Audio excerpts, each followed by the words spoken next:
corridors. Obviously, coffee, snacks, help yourself. For everybody online, Stacey Reese with Crimmins is going to be monitoring the chat and the Q&A. So if you need her attention right away, if you can't hear something or the slides aren't showing up or something, drop that into the chat, and we'll keep an eye on that.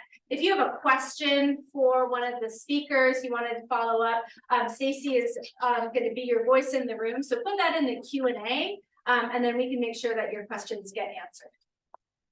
Any questions to start on just on the logistics? Well, everybody has coffee and a cookie. Excellent. We got the important things covered.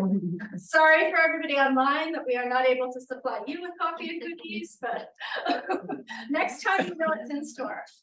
Okay, I want to just give you a quick welcome and a brief introduction to Crimmins, the climate assessment for the Southwest. We are, our big goal, we want to help communities in the Southwest prepare for and respond to climatic events and climate changes so our social and ecological systems remain resilient. We have been funded by the National Oceanic and Atmospheric Administration for 25 years this year. We are part of a big network within NOAA. We've just changed the name. We are now called the Climate Adaptation Partnerships, but we used to be called the Regional Integrated Sciences and Assessments, so RISAs. Right now you can call us CAPLA. So there are 10 of these programs around the country, and we are the Southwest, and we are the longest continuously funded of these programs. We cover Arizona and New Mexico. So we are focused very much on community-based research about climate variability and climate change. So that's why this is such a perfect event for us to help out with. We are really interested in what goes on in our communities when we're dealing with climate extremes and climate change. And we work with communities all over Arizona and New Mexico, from every scale that you can imagine, from very, very small up to city of Tucson, Phoenix, Lattice here. We also work quite a bit with tribes in both Arizona and New Mexico. We just started our next 5-year phase, so I guess about a year ago. So we have current research priorities that also fit very well with what we're talking about today. We are focusing on water, aridity, and that long-term drought, heat, and health. In water, we are particularly focused this time for the next 5 years on the Gila River and the Rio Grande. Basically, how much water is making it into our regional river basins, what that means for community sustainability in the long term. Aridity, we're really interested in how these long-term drying effects are impacting livelihoods and the well-being of rural communities in Arizona and New Mexico. Heat, what we are here to talk about today, we are particularly focused on how communities are managing this increasing heat and finding adaptation strategies that help support communities, in particular the rural communities, recognizing that many of the urban communities in Arizona, city of Tucson, city of Phoenix, are starting to really address heat issues. But what can we learn from what works in Tucson and Phoenix and other large cities that may be able to support and enhance the resilience of rural communities? And health crosses all of those, right? So particularly right now, we know there have been so many health impacts from heat this last year, and so we're really trying to think about how we can use heat and our people's concerns about health to focus on community resilience and sustainability in the long term. We work with communities in a few different ways. We try to provide sort of that best available science, do some analyses that support climate informed decision making. So what do communities need in order to make their decisions that are right for them about moving forward in these spaces? We also do really much more engaged and collaborative work with community partners, particularly about resilience. This is a great example of some food system work that's being done in Tucson. How do we support food systems and work with the people who are producing food in the immediate area? And finally, one of the things that we love coming to these workshops and I'm hearing from all of you is connecting your questions with future research. So making sure that it's the needs of decision makers from all levels, from communities all the way up through our elected officials, that those questions are what drives our research. Thank you and welcome to the Urban Heat Island workshop. And I'm going to hand it over to Irene Ogata.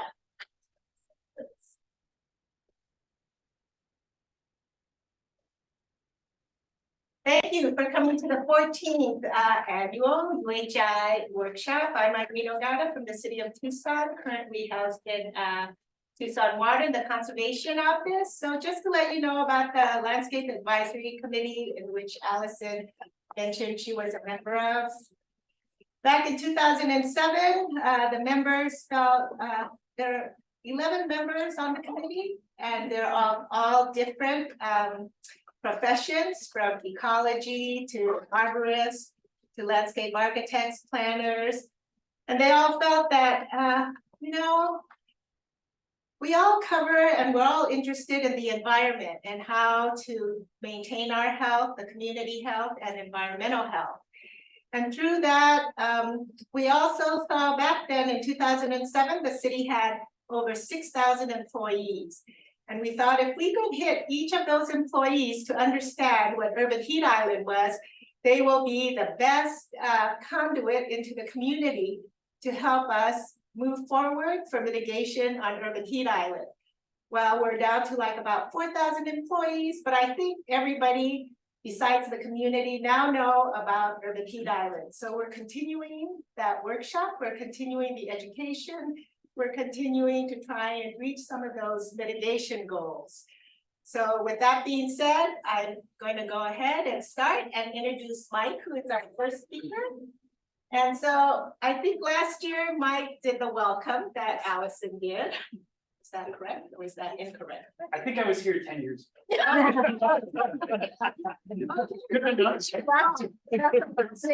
Maybe that was it. All right. So Mike is on the faculty of the Department of Environmental Science here at the University of Arizona, and also an extension specialist in the climate science for the Arizona Cooperative Extension. And he's been doing this for 19 years. Thank you very much. So he knows that has a lot of knowledge about it. And he's been working with ranchers, farmers, and natural resource managers in Arizona to integrate this information about climate planning and decision making. So with that being said, I'll let Mike take over. Thank you. Thanks, Irene. I think it was maybe 10 years ago, the last workshop I went to. It was over in the student union. Alison, you know that? It's well. Yeah. And here.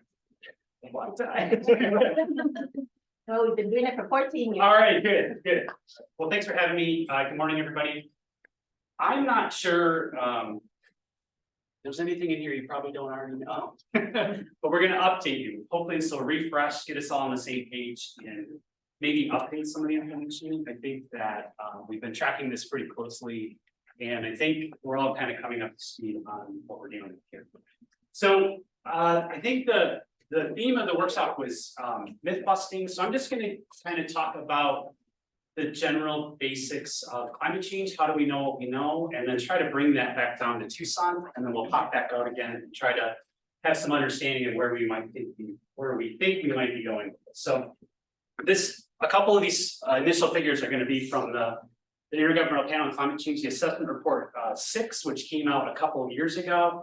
So every 5-ish years, there's these new assessment reports. So you can see these have been going on for decades now.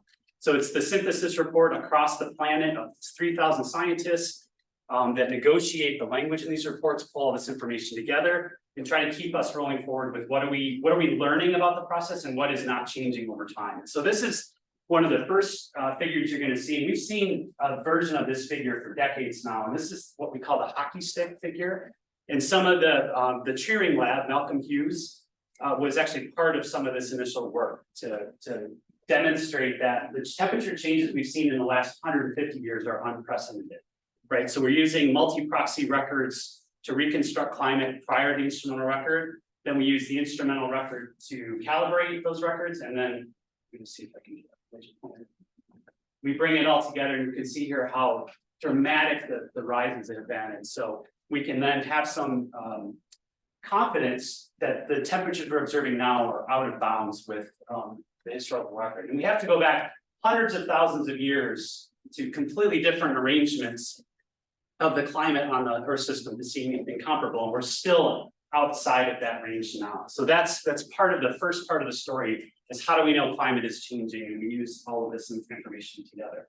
So just having this evidence isn't quite enough.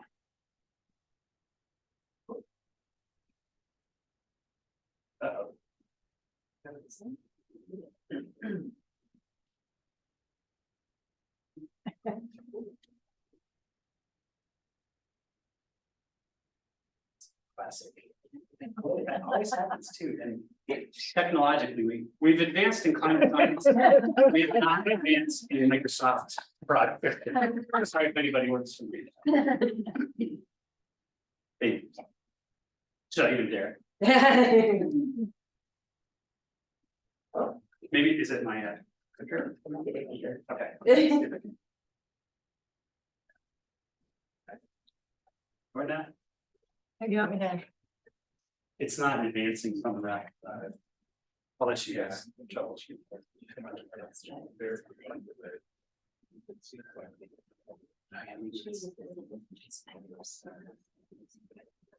Yeah. There we go. Oh, you did it. Okay. I think, yes, that was it. It was the window share. Thank you. Yeah. Okay, great. Okay, back up to speed. Things are changing. How many other changing? Okay, so in climate science, it's a challenging science to do experimentally, right? So it's not a benchtop science where you're doing experiments like in chemistry, and it's not like a crop trials where you're able to have a control and then have a manipulation to actually see how things are changing. So climate science is really driven in an attribution way by using models. And so the way that we actually try to understand how do we know that greenhouse gases are actually changing global temperatures is we have to use models. And so we use models, and this is work that's been going on.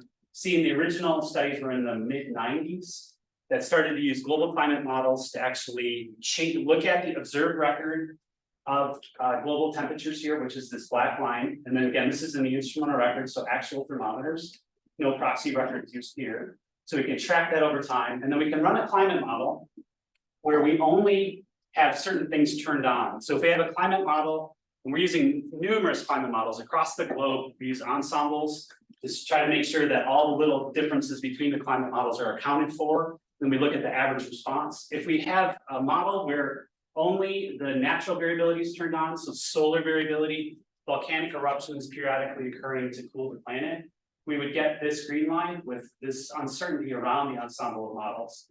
And then to check the effect of greenhouse gases, we would run a series of models where we flip the switches on and we actually change the greenhouse gas forcing in the model, change in the radiation balance of the planet, and then we get this series of models right here. So from an attribution standpoint, called attribution science, how do we know that greenhouse gases are changing the global average surface temperature? Is we have to turn those switches on for the simulated human caused greenhouse gas changes to match the observed record. So this is again and again and again, and attribution science is getting good enough now where we can take individual weather events or series of weather events and look at their changes and their probabilities by adding greenhouse gases or taking them away. So this is really getting us more and more clarity on this is absolutely what's causing these changes over time. Okay, so let's zoom in on Arizona and just look at some changes in temperature and changes in precipitation. And so this is actually part of, I think, an interesting part of the story as we zoom down from the global to start to think about our communities and our neighborhoods here is how is the climate changed in Arizona? So a couple of graphics. This is a recent fact sheet that they're not quite up to date, right up to present, but they at least give us a sense of the trend over time here in Arizona. So this top one, observed number of extremely hot days. And you can see here, variability from year to year, but we're getting that kind of flip up towards the end of the record, just like we see in the global average temperature. So everything is coming up together. We have very few regions of the planet that are doing the opposite thing. Everybody's sort of coming online and coming together here as far as temperatures. So this real pop up of extremely hot days, maximum temperatures and even stronger rise over time. So this would be taking all the stations across Arizona, so a regional signal. The interesting thing here is in Arizona, and this is study after study, is that there's really not much change in precipitation over time. There's not really much trend. We have lots of variability, lots of interannual variability over time and not much trend. So it's getting warmer here and we still are dealing with a wild interannual variability in precipitation between El Nino, La Nina events and good monsoons and bad monsoons. And so putting that all together, we have these two things working together. Okay, so just zooming in, this is some data I pulled for the Tucson International Airport. And so this is a threaded, we call it threaded series of observations that can pull temperatures all the way back to about 1900 for Tucson. You see over time, this real strong rise in temperature. This is 2023, but it's still missing 67 days. So this is incomplete record for the annual temperature. So this, as it gets cooler into December 31st, will come down, but it's still going to definitely challenge some of the more recent years. And it could be our warmest year in record. We're not quite sure yet. And then this is the precipitation record over for Tucson. You can see here that even with last year's wet winter and the mediocre monsoon, we're still quite a bit below average. But here you don't really see much of a strong trend. This is kind of decadal variability, very wet 80s period, more recent drought. We did kind of rebound a little bit here, but have fallen off in the last couple of years. Okay, and then this is the calendar year for the Tucson airport. And I really just wanted to show you when the heat waves occurred this year. So last winter, you can see it was actually very, very nice. It was a wet, cool winter we had here for Tucson. We had a series of below average days. So these are daily average temperature, daily minimum temperatures below the long-term mean here. And as you can see here, we had one little heat wave in April, if anybody remembers that. Very, very pleasant spring here, almost just locked into normal here. And then July happened. And so these little red dots here are records that were set all the way through October. And it just felt like it would never end. October was kind of miserable up until the last 2 weeks. I was done. I was definitely done with it. We set 21 daily high records, and we had 0 minimum records this past year. And it worked out kind of in lockstep here. This is when the monsoon was faltering a little bit here. And so it looks like we're going to end the calendar year if we don't start getting some precipitation below. Okay, so it was, I know LAD was really busy this summer. The summer was, if you deal with the media, it was kind of a bummer because there was just a lot of, it was just very busy with a lot of interest in talking about what was going on as far as the climate melted down, and pardon the pun, it got bad. It got bad everywhere, and it was across the globe, and we were having all sorts of trouble, and it really did stand out. And so this was an interesting temperature update that Stacy tipped me off to by the Berkeley Earth group. So this is out of Berkeley.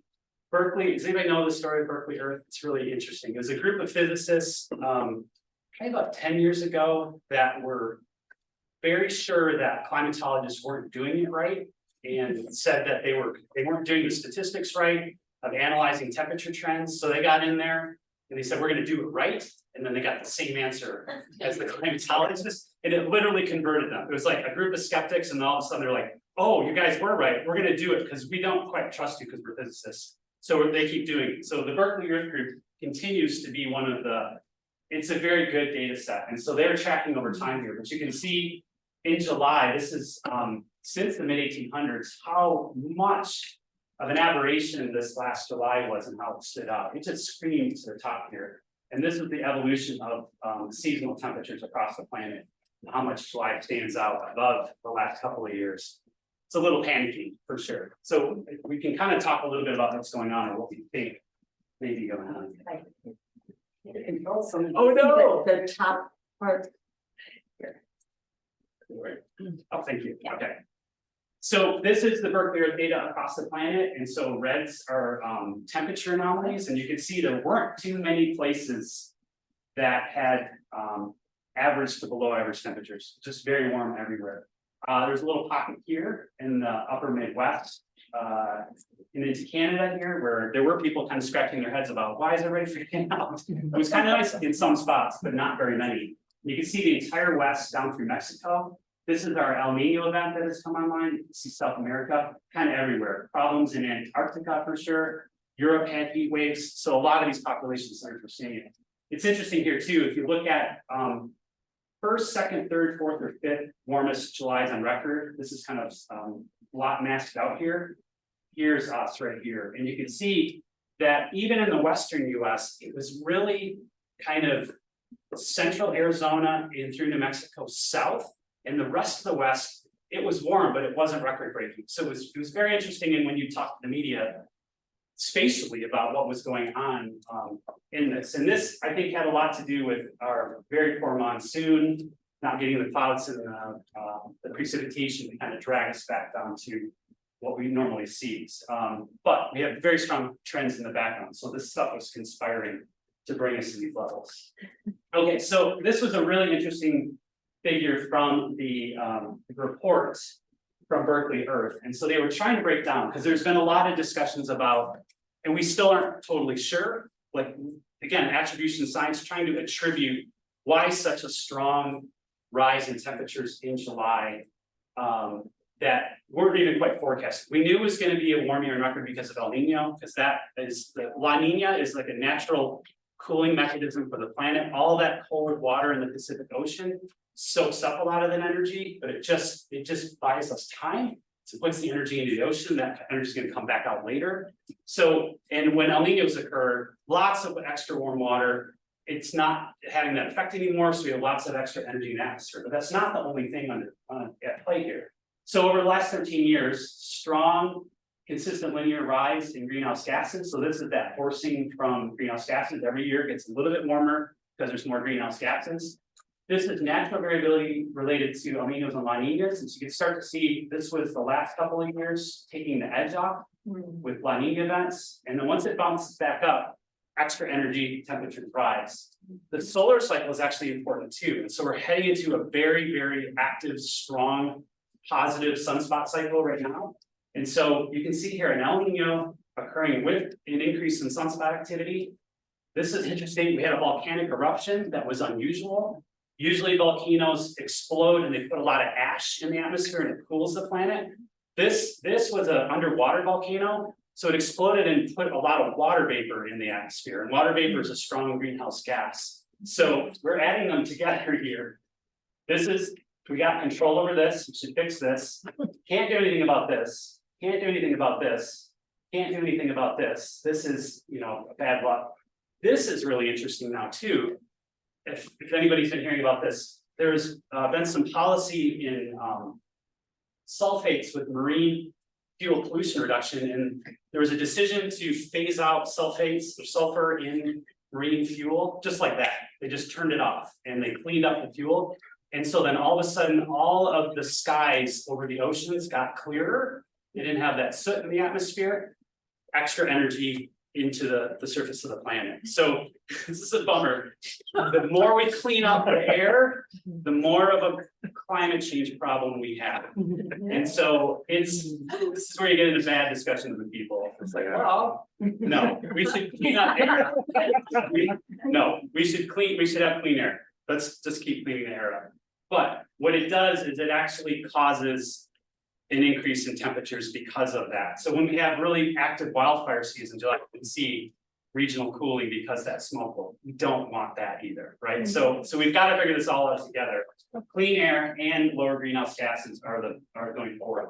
But you can see all these things added together are converging right now. They won't do this every year, and you can see how we get phased in and out of it, but it's still, as long as this goes this direction, we go up in temperatures. Okay. Maybe some good news.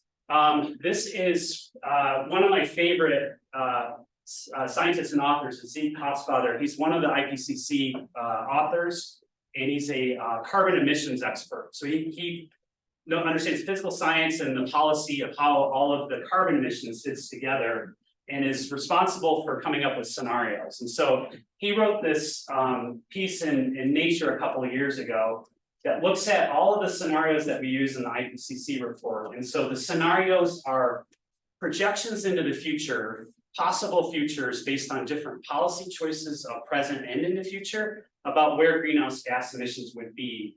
And this is in gigatons of CO2. So if we don't do anything and we try a little bit harder to burn more stuff, you can get futures like this, where you have lots more CO2 in the atmosphere. So we now call this the worst case no policy.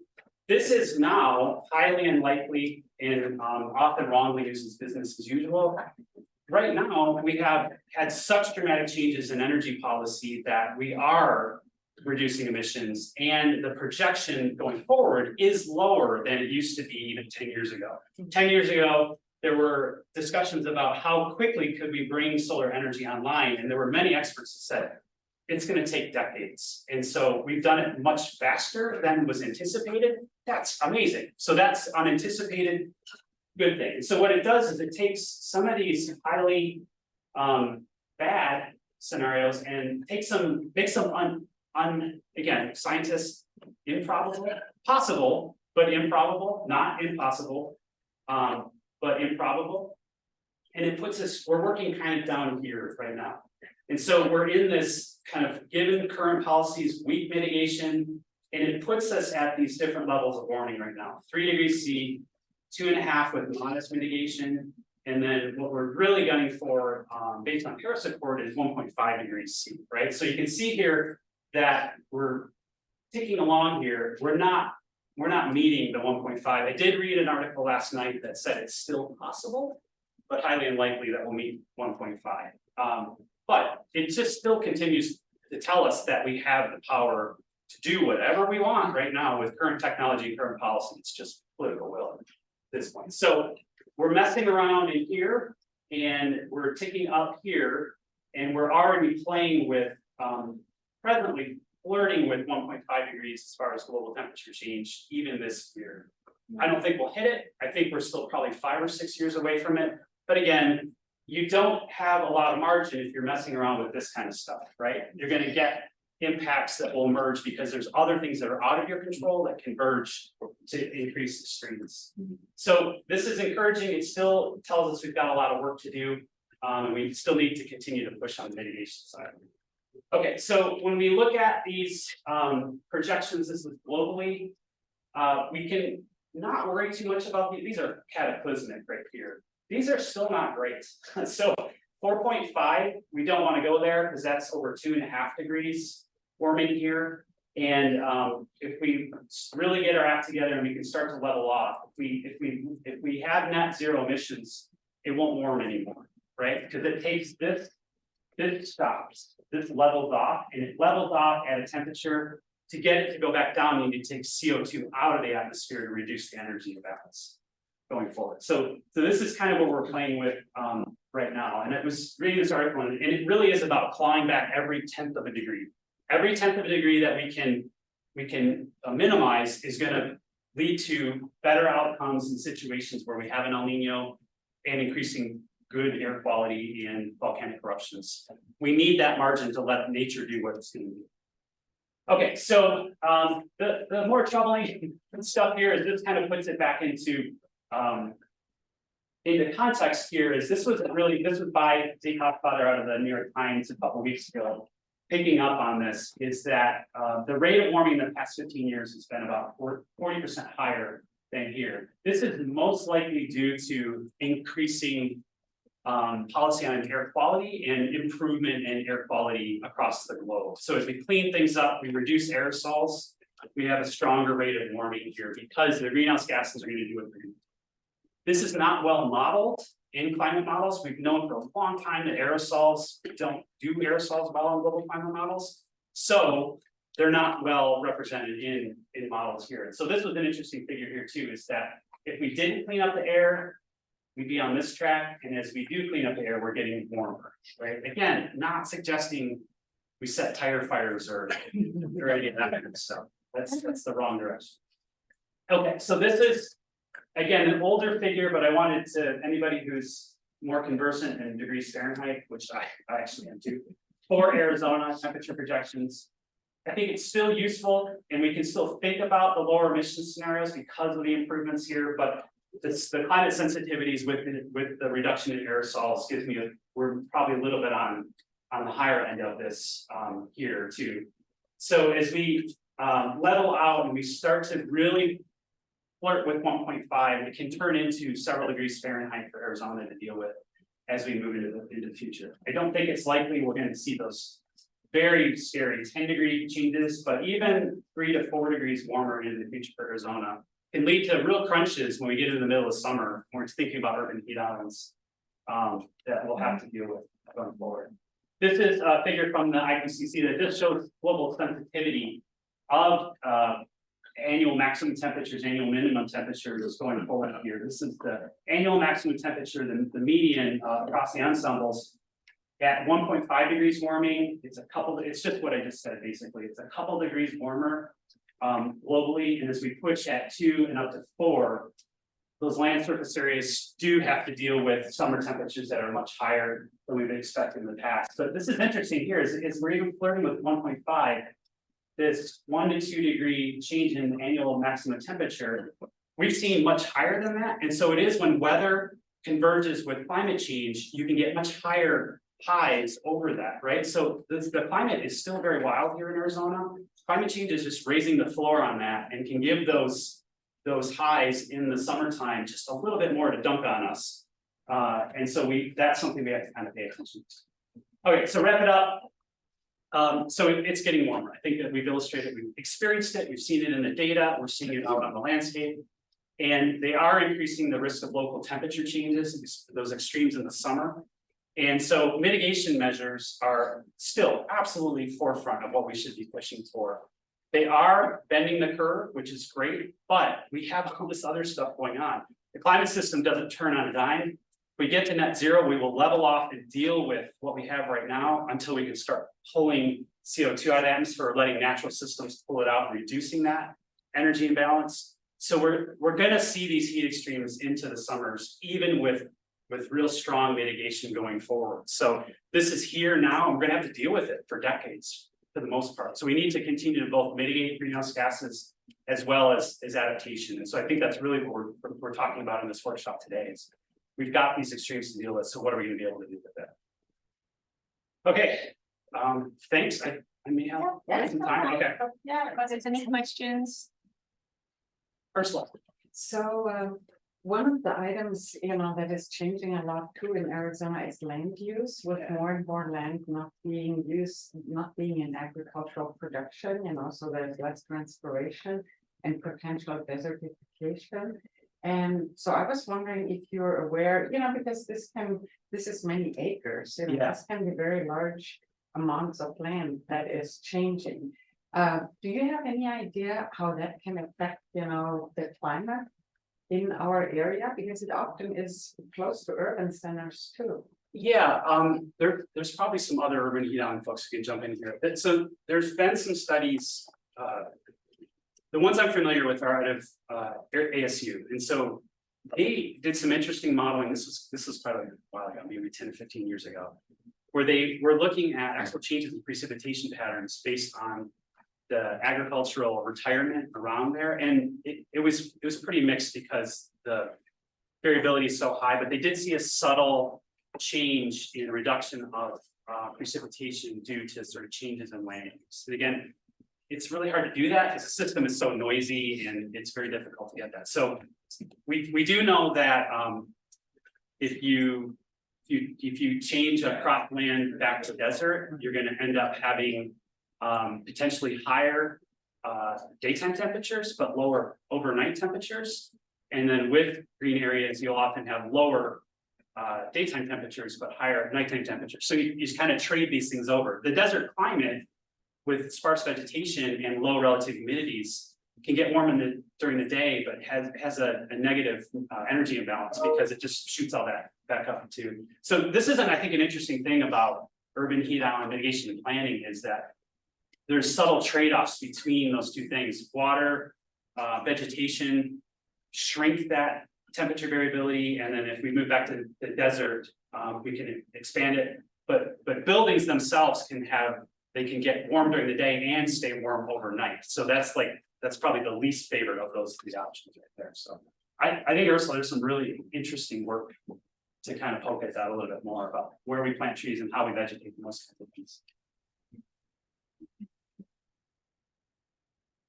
Yes.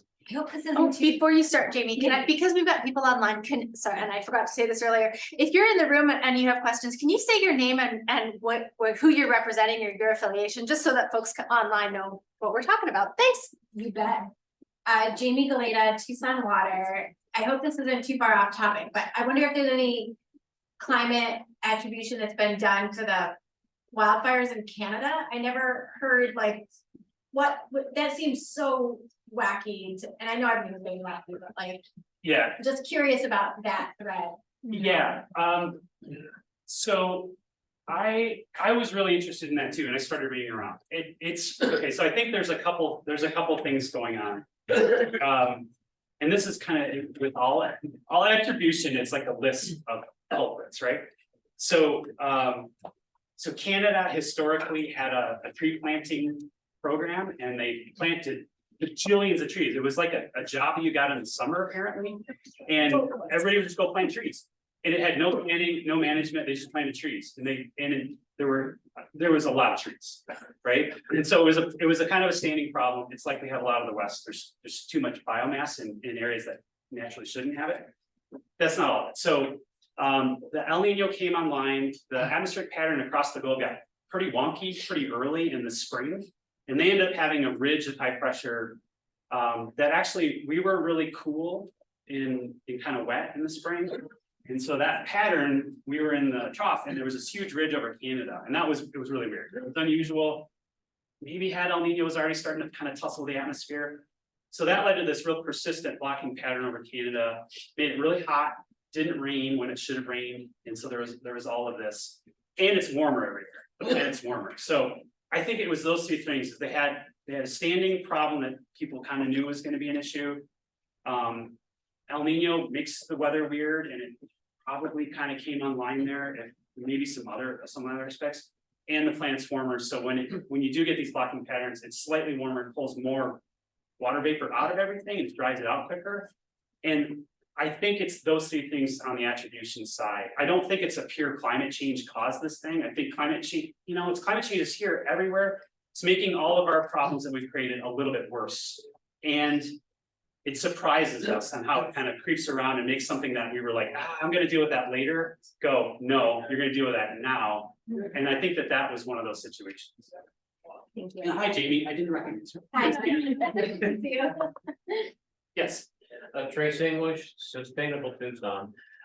You raised an issue that hasn't been forefront in my mind, and that's the effect of the evaporation from crops or trees or whatever. Can you elaborate on that a little more? How relevant is that compared to other factors? Yeah, so evaporation, try to think about this in a couple different ways. Globally, as the planet warms, air has the ability to hold more water. So it's going to have that thirst, right? So it's going to pull more water vapor in the atmosphere. Greenhouse water vapor is a greenhouse gas. It's a short-lived greenhouse gas. It cycles through the system. So as the planet gets warmer, there's more atmospheric thirst. So across the globe, we know this when we look at sort of drought attribution with climate, it's getting more arid across the entire planet, and even in wet places because it's warmer, because there's a higher level of evapotranspiration, right? Okay, so we can zoom down into Tucson and communities.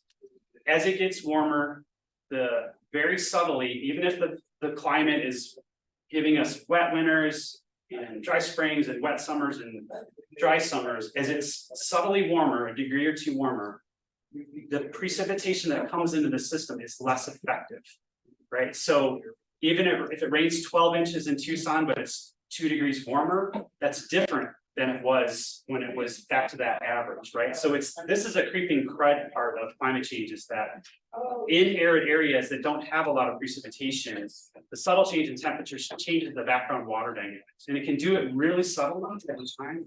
Ursula, I know you work on evapotranspiration coefficients with plants.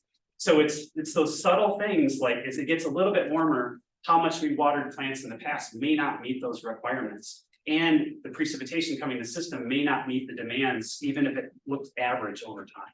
Does that kind of help, Trace? Well. As these factors change, it seems like, the amount of vegetation and the water applied to it is gonna have a pretty significant effect. And I'm not sure I understand the relative balance of that versus other things. Yeah, you're saying as far as changing, like, so there's the vegetation feedback on local climate, and then there's the climate changing the local vegetation, right? So I guess what I just described is how the climate can stress the local vegetation. The alternative, what Ursula was talking about, is that, say we vegetate an area and we give it supplemental water, that can change the local climate of that location, right? So it can reduce temperatures, it can raise relative humidities, which will increase overnight temperatures. But that climate then, that local moderated climate is then dependent upon us managing the water in that location, right? So if we are mitigating or trying to moderate local climates by using supplemental water, that's on us then, right? So we have to then, if we want to hold the climate in that spot without precip not doing it, and as temperatures increase, you have to give it more water over time. That's a challenge for desert areas as we plant trees and think about those kinds of things. We did, Quick one on that? yes, actually, so they noticed the picture, that you have in the background of your thank you, closing slide. Oh. And there's I took this exact same picture a few months ago and noticed clouds doing this all summer. What does it mean? Yeah. It looked like the clouds wanted to rain, but the rain is getting evaporated as soon as it started dropping. Amen. So that's it. You just did. So I called these jellyfish clouds. I was out for a walk with my wife, and I was like, these are amazing. And I hadn't seen them before.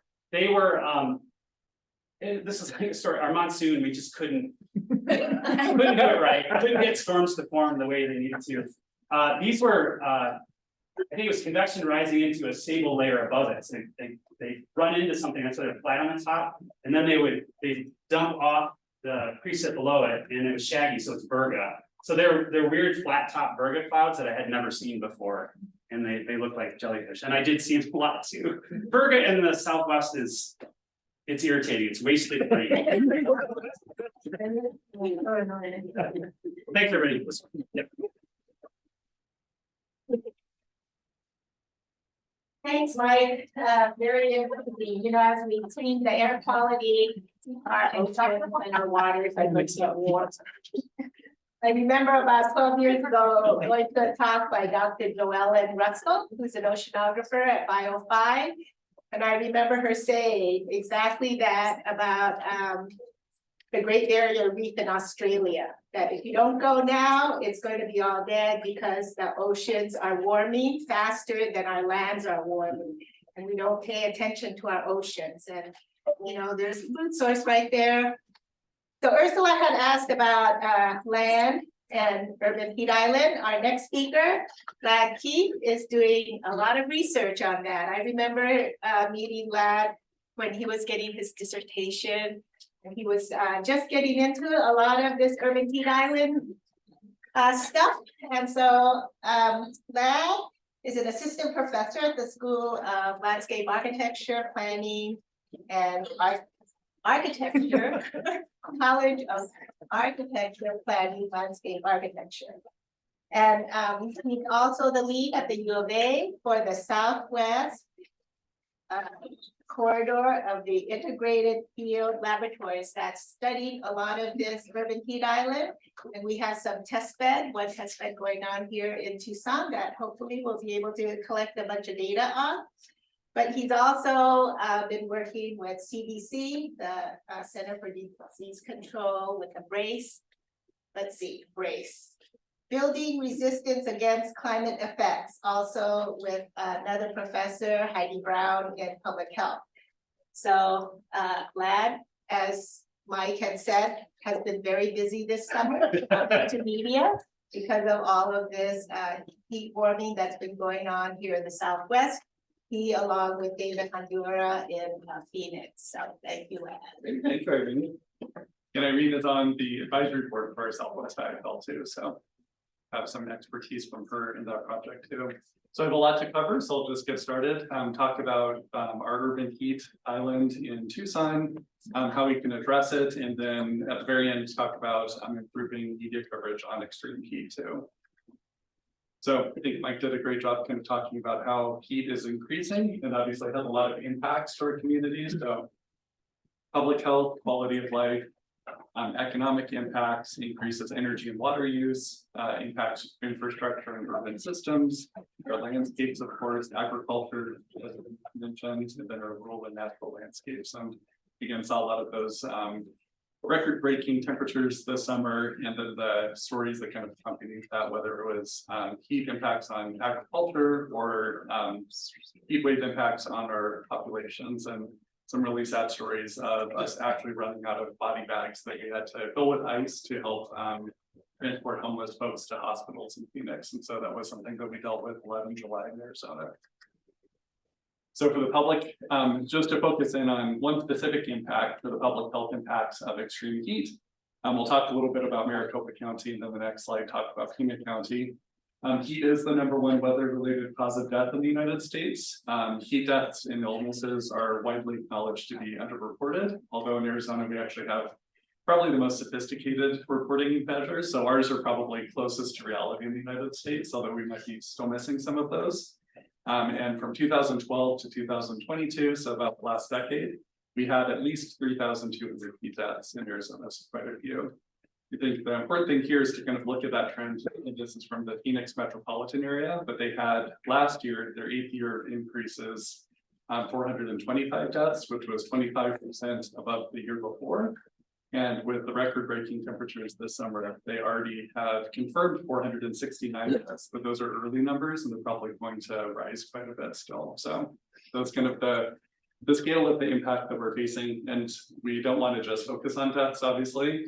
That's probably the biggest thing to focus on, but obviously heat-related illnesses and quality of life is also suffering.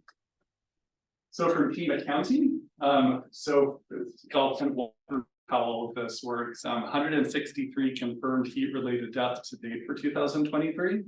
We do have, since we're closer to the border, the undocumented crossers are mixed into that. So 44 of those were border crossers, and that's something that Phoenix doesn't have, obviously, in their numbers that they pull up.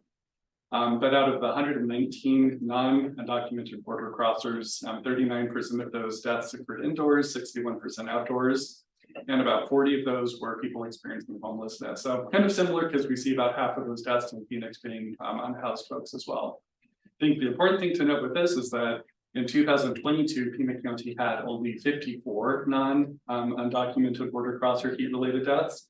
So we've essentially already doubled it this year. So again, Pima County has doubled its heat-related deaths in a single month. And if you look at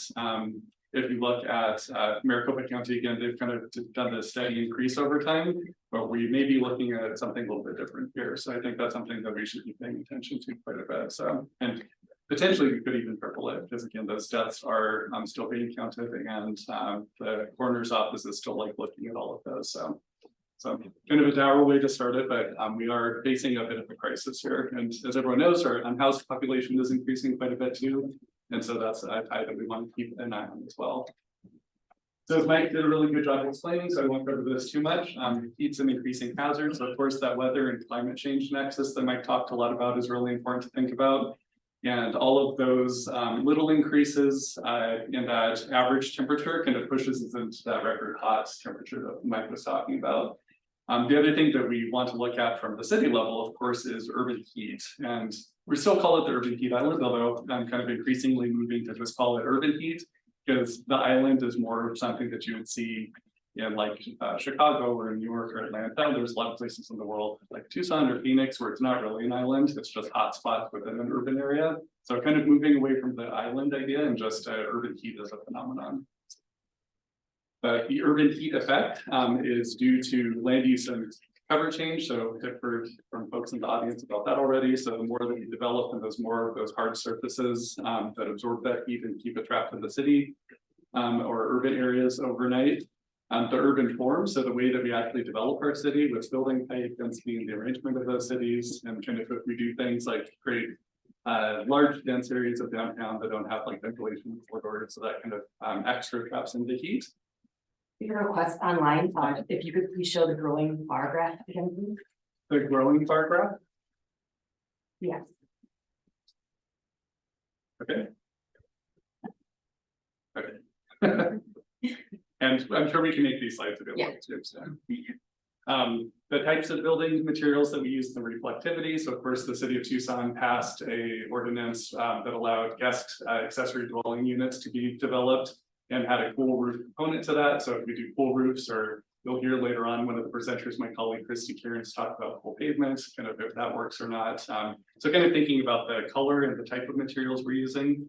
Vegetation and humidity, of course, and that's a tricky one because in the desert, when we have scarce water resources, the idea of planting trees everywhere, you know, do we have the water to actually maintain those trees? What kind of species are we using? And so a lot of the conversation has moved away from blanket increases and kind of intentional planting and location of those trees instead. So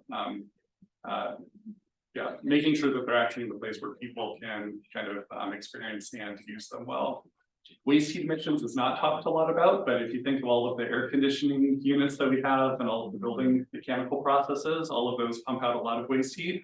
And the other big thing, particularly in the United States, is all of those vehicles we use, particularly gasoline powered vehicles, all emit waste heat as well. And so kind of depends on the time of year, whether it's summer or winter. But some urban areas, about 40 to 50% of their urban heat island is caused explicitly from waste heat from things like again vehicles and air conditioners. So that's quite a lot, and those are all things that we have some level of control over, right? And then of course air pollution has a connection to the urban heat island as well. But again, less of an island and more of hotspots is kind of how we want to think of that. So of course, I point this out every time I speak at the workshop, but HAG has the resiliency planning maps. So this is kind of our go-to resource in Tucson for our heat severity map.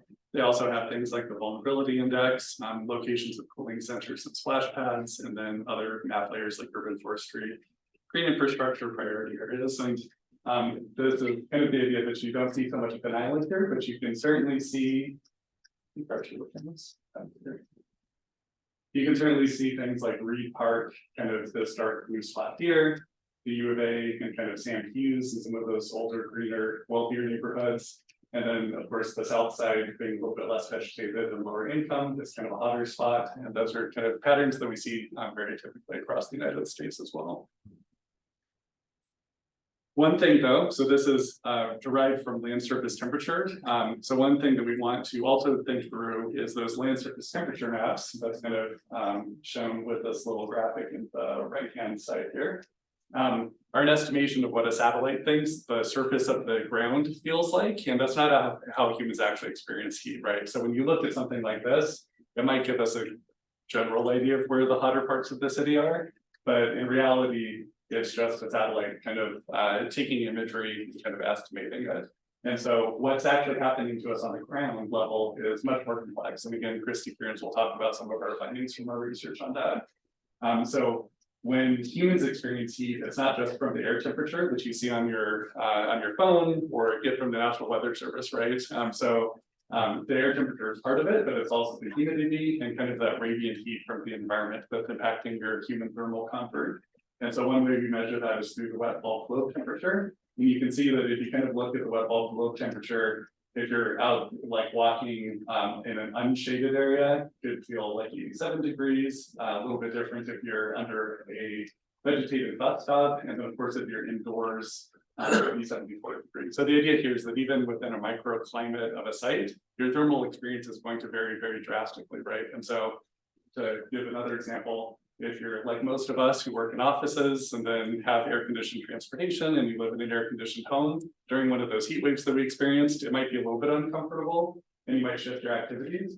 But but you're probably still often very thermally safe, right? And that's gonna be very different from the unhoused person who may not have a safe, accessible, indoor kind of temperatures, and might be exposed to those higher temperatures all day long.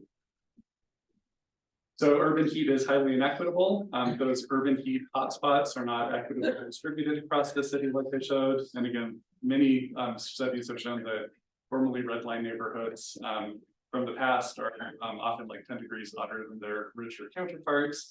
And I pulled this up because 2 weeks ago, I spoke to Arizona state legislators with President Robbins in DC kind of about urban heat. And it just literally dropped a random pin kind of on Google Maps for San Keys on the south side, and you could just randomly pick any of these neighborhoods, right? And they're probably you know, very accurate, where you again have those richer, older neighborhoods that have a lot of that vegetation and that shading, and those lower income areas are often less vegetated, right? So again, randomly pick those and kind of show those legislators, but you could go to any neighborhood and see that discrepancy. And besides the urban heat itself, which is physically hotter in those lower income areas, we also want to think about systematic inequities and things like access and affordability of healthcare, housing and quality of housing, energy or indoor cooling, and then transportation. And a lot of studies have shown that even if you have an air conditioner, you may, if you're lower income, obviously have to use it less because you can't afford it, or maybe in less good shape, or the quality of the housing is poor. So we also don't want to think about access to the air conditioner unit itself as providing a safe environment. So it's more than just the access to the air conditioner itself. So I think I shared this last year, Irene, but my colleague and I wrote a Planning for Urban Heat Resilience book that was published by the American Planning Association, where we kind of talked through how cities across the United States and across the world can think about planning for urban heat resilience. And again, thinking through those different heat contributors you've heard about, and then thinking of the two main buckets of strategies for heat resilience. So one of those is heat mitigation, so strategies that reduce the built environment's contribution to urban heat, that you would imagine things like urban planners, civil engineers, architects, landscape architects, kind of more in their domain. And then heat management, so the strategies that prepare and respond to chronic and acute heat risk. And those are often more within the domain of folks that work in public health, emergency management, or social services. So those heat mitigation strategies are often land use related. So urban development patterns, things like land conservation or agriculture considerations like we've heard about, how those change over time, and our transportation modes. Urban design considerations more at the site scale, so shade structures, cool material use, shading with the outdoor environment. Urban greening considerations, so things like urban forestry efforts, parks, green infrastructure. And then waste heat reduction efforts. So again, making sure the buildings are energy efficient, vehicles are either being reduced entirely, or even hybrid or electric vehicles do emit less waste heat than gasoline powered vehicles. So that might be another reason to kind of consider those transitions to EVs or hybrid vehicles as well. On the heat management side, strategies include things like cooling centers and resilience hubs. And so Irene mentioned the CDC Brace project, where we've been working with the ADHS at the state level and have developed a statewide cooling center map and are doing an evaluation of all the cooling centers in the states and trying to open it up so it's not just something that Phoenix and Tucson have access to do, but we've had Yuma now participate in some other smaller communities. Weatherization and energy assistance programs, working on early warning systems and kind of improving that communication from the National Weather Service to those folks that need that information. Heat education and awareness campaigns, occupational safety guidance and regulations. And OSHA is currently going through a process at the national level right now to include heat safety in the workforce. And so they're kind of included right now, but not explicitly. So they're going through that right now. I just said about time. About time, yes. Yeah, and it does take a while for that process to happen, but it's underway. It's well enough underway at this point. So, and then of course thinking through things like energy grid resilience. And so if you were in Tucson this summer, our monsoons may not have dumped a lot of rain, but they certainly knocked out power to quite a few places for a couple of days. So at one point we had about 50,000 people in the foothills without power. And kind of speaking with our partners, if that had happened in something like the south side and we had like a similar occurrence of those 4 days without power, we could have seen a lot more impacts to the community, right? If folks are less able to kind of get a hoteling space or find other places to go, if they're less mobile and all of that. So I think in some ways we got lucky with where it hit, but that's something that we want to think through too. So I'll kind of transition now. One of the things that we want to think about too, when we're thinking of these heat mitigation and heat management strategies, are how we're planning for it. And one idea that's really important here is called the network of plans. And so the big idea here is that it's just the collection of community plans that shape the built environment. And I would say it's also the collection of community plans that shape our response to extreme heat emergencies, right? So it's not just one plan, it's all of the plans that work in concert together. Unfortunately, these plans are rarely coordinated with each other, although I would say not just being from Tucson and having worked with Tucson, but we do a better job of that here than many other places. So we should take a little pride in that, but generally the plans aren't coordinated, and it's for things like just lack of time, lack of institutional mandates. So there's nothing that says that the general plan has to work with the Parks and Rec plans explicitly, or that the Pima County hazard mitigation plan has to perfectly align with all of the other plans in the community, right? So kind of misaligned jurisdictional priorities and stuff. But when these plans are not coordinated well, it provides missed opportunities to reduce conflicting priorities and can reduce or even create negative effects on hazard planning outcomes. And just kind of a graphic here that shows that there's that network of plans again. You can imagine comprehensive plan in the orange, climate action plan in the yellow, hazard mitigation plan in the blue.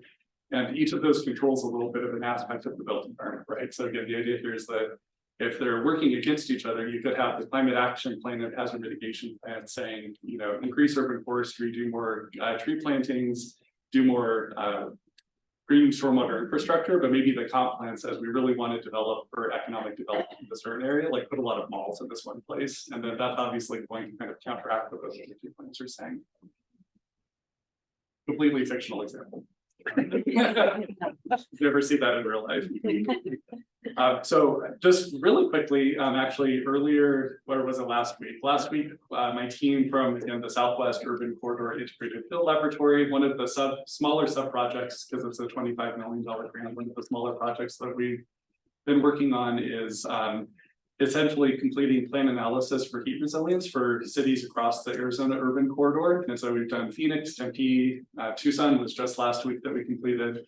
And then we're working on Casa Grande, Nogales, Flagstaff, and I think Mesa will be the next one. So kind of trying to go across the whole corridor. And essentially we're assessing how these plans are planning for heat resilience now. And then we'll come back to them at the end of the grant cycle and see how they've changed over time too. But it's become a little bit more iterative, where we've also kind of done the plan analysis for plans that are in draft, and then some of the planners have taken that report and kind of like updated the plans before they're even published, which is a good thing because then they improve the quality before they go out to the voters or before they get voted on by the Mayor and Council. So we're looking at the plans for both plan integration, so again, that idea of the network of plans, the plan quality. And so plan quality is kind of established in planning research as better quality plans have a higher likelihood of being implemented and a higher likelihood of being believed in and essentially supported by the communities that they're for. And then also looking at heat resilient strategies. And so again, we completed this report for the city of Tucson, and that's available at this URL. And I won't go through the methodology given the time constraints, but one thing that we did is look at the plan integration for heat in Tucson. So essentially we went through the comprehensive plan, the climate action plan, and the hazard mitigation plan, and looked for all policies that would either increase the urban heat or decrease the urban heat, or maybe have no effect, but we thought that it could have some effect, or would have no effects that we could identify, but could potentially have some effect in the future. And so we scored all of those, we mapped them to census tract, and Tucson has quite a few census tracts. So we kind of mapped all of those to the census tract based on the information that was available in the policies, and then spatially mapped those on what's called the Plan Integration for Resilience Scorecard for Heat net score. And again, this has been published and researched before and has been used extensively in flooding planning. And so we're the first folks to do it for heat planning. But what this map is showing is that those darker purple scores are the ones that have higher attention to heat mitigation policies, and the lighter purple are less so. And so we didn't find we found a lot of unknown policies that could be interpreted, so like mixed use development doesn't necessarily increase the urban heat island, but it could if you do it wrong. So we didn't have those, we kept those on the list that we'll give to the city as well. But essentially, the darker purple is where we have higher attention to that heat mitigation policy. Then we also compared that against that mean heat severity, so that PAG map, and then the social vulnerability index that is on the PAG map as well. And so kind of comparing those with statistical analysis, we found that there's a correlation between the PERS per heat net score and heat severity. So you would kind of interpret that as saying we are putting the policies related to heat mitigation in the hotter areas of the city, but there wasn't that correlation with vulnerability. Although interestingly, vulnerability and heat are correlated. So what we kind of interpret with that result is there's a couple of pockets of vulnerability within the city that aren't necessarily hotter, but they don't have the heat mitigation attention to them. So kind of a little bit of a mixed result, but I would say Tucson did quite a bit better than many of the other communities that we've looked at. So we've across the nation, we've done Houston, Fort Lauderdale, Baltimore, Seattle, a couple of other ones, and many of those cities do not have a correlation between where they're planning for heat and their vulnerable populations with the heat severity. So that's one way to think about it. I'm looking at the plan quality results. Again, one thing that kind of tracks, and how much time do I have? If we want a couple more minutes and then we'll have Okay. 5 minutes of questions. Okay.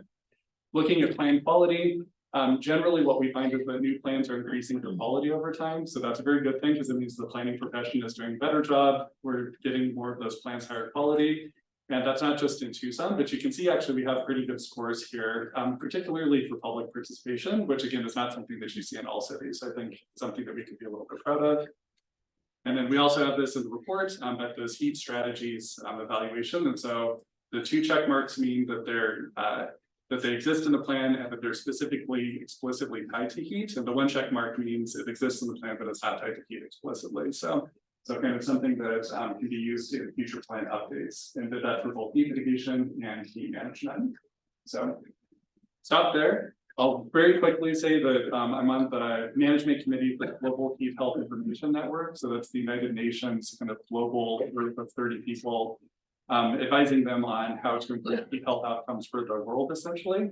And one thing, due to all the media coverage this summer, is we put out a report on essentially how to improve the media coverage of heat waves and health impacts. So this report is at gen.org/press. I would say if you get a call from a journalist about heat, or if you know a journalist that's reporting on heat, like do send them this because we want to improve the coverage. A couple of the considerations is bringing heat in the context of climate change and not just as heat itself, highlighting actions and solutions and not just the bad impacts, acknowledging the unequal impacts of heat and not just the generalized impacts, and then giving attention to the indirect health impacts of heat. And we have many practical recommendations, but some of them are things like, instead of waiting for extreme heat event to begin or end before publishing it, do coverage before to help create awareness on it. Instead of focusing on heat only in outdoor settings, which often happens, remember that indoors can be hotter than outdoors, and excess indoor heat is deadly too. And then my favorite is, instead of showing scenes of crowded beaches, swimming pools, fountains, or children eating ice cream, just kind of that top picture, which makes a heat wave look like a good thing that you want to be in, right? Show people falling in the heat or its negative and dangerous impacts too. And I think the media has improved on this, but you still do see the case story come out where it's like deadly heat wave, 50 people in Phoenix passed away, and then it's a picture like that that doesn't connect to it, right? So just some general guidance to help improve the coverage of heat waves. Because again, that's how the public finds out about heat and kind of its impacts. It's not through workshops like this, but a lot of media coverage that they kind of see on their phones or on Facebook or whatever. Then very last thing, and then I'll turn it over to questions with the next speaker. So the state of Arizona, of course, Governor Hobbs declared a state of emergency due to heat in August, and their goal now is to have a heat plan for the whole state to implement before next summer. Yesterday, there was a workshop in Phoenix that Fatima was able to kind of represent us for Tucson from. So I'm glad that she was able to get up there. But generally, a lot of the efforts have been very Phoenix focused. And so I think it's really important that folks from outside of Phoenix also participate, because we have different constraints and resources and challenges, not just in Tucson, but in the rural areas of the state too. And so they're collecting input both through the workshops that they're holding, but they also have an RFI set up And essentially looking at what is your experience with heat, what types of things are you working on, what would help you do your job better for heat. So it's I'd say it's a very well done RFI, so please do take a look at that and fill it out, because we need to get it to be statewide, to be truly representative of kind of all of our statewide concerns with heat, and not just a Phoenix centric exercise. So it would be one request from me. I'll turn it over to questions. Yeah, we have a couple minutes for questions. Sure. And we got a couple online. One from Dan is, how are heat associated death attributions made? Yeah, that's a good question. So there's heat related, heat caused, heat attributed, and essentially what they do is at the time of death, the medical examiner's office in the counties, and so Maricopa County does it just for Maricopa County. Pima County's medical examiner's office actually is helping many counties around us. But they essentially, we have a system where they tag the heat related, where the heat caused next to the other cause of death. And so if you died of a heart attack, but it was a heat related heart attack because of the situation that you died in, they kind of do that tag on it. And again, many states are moving more towards that system, and the CDC is kind of looking at what we do in Arizona to provide guidance for other states across the United States, because it's still not common for most places to do it in that sophisticated level way. Next question from Jenna is, as the city expands infill to prevent urban sprawl, will that impact urban heat island and make it hotter? Yeah, I love that question. So it could, but not if we plan it correctly. And again, we do not have an urban heat island in Tucson, but if you actually look at the U of A, is one of the densest places in the city of Tucson, right? We have the tallest buildings, the highest concentration of human bodies within one place. But it's actually one of the cooler places, not just on the land surface temperature map, but also like your ambient temperature readings. Part of that is because the buildings have space between them, and there's a lot of kind of vegetated places in between them. And so essentially, you can have density without increasing the urban heat island. You just have to plan it correctly. And I would say actually, if you look at our downtown, just by the land surface temperature map, it's not the hottest place in Tucson either, right? And so I think we find that also with ambient air temperature readings, and those buildings actually do create quite a bit of shade. And if you do those ventilation corridors correctly, they can create some wind flow through those areas too. So incorrectly planned density can be bad, but correctly planned, it's actually some of the cooler places in the city. And I'd say the other thing just to kind of keep in mind is that things like the Catalina foothills may be cooler because of the elevation of the vegetation in between, but all of that extra, we know from planning practice, right, all of that extra roadways and all of that extra infrastructure that's required to maintain those 1 acre lots or larger contributes to the urban heat that not only they experience, but actually contributes to the urban heat in the city too. So we don't want to go to sprawl as the solution for the urban heat problem. Hey, is there any newer data on mean radiant temperature coming out that you're aware of? Yeah, well, there's always new stuff. I would say one thing through the Southwest IFL that we're looking at, my colleagues at ASU and NNU who are part of it are essentially modeling the whole urban corridor for heat.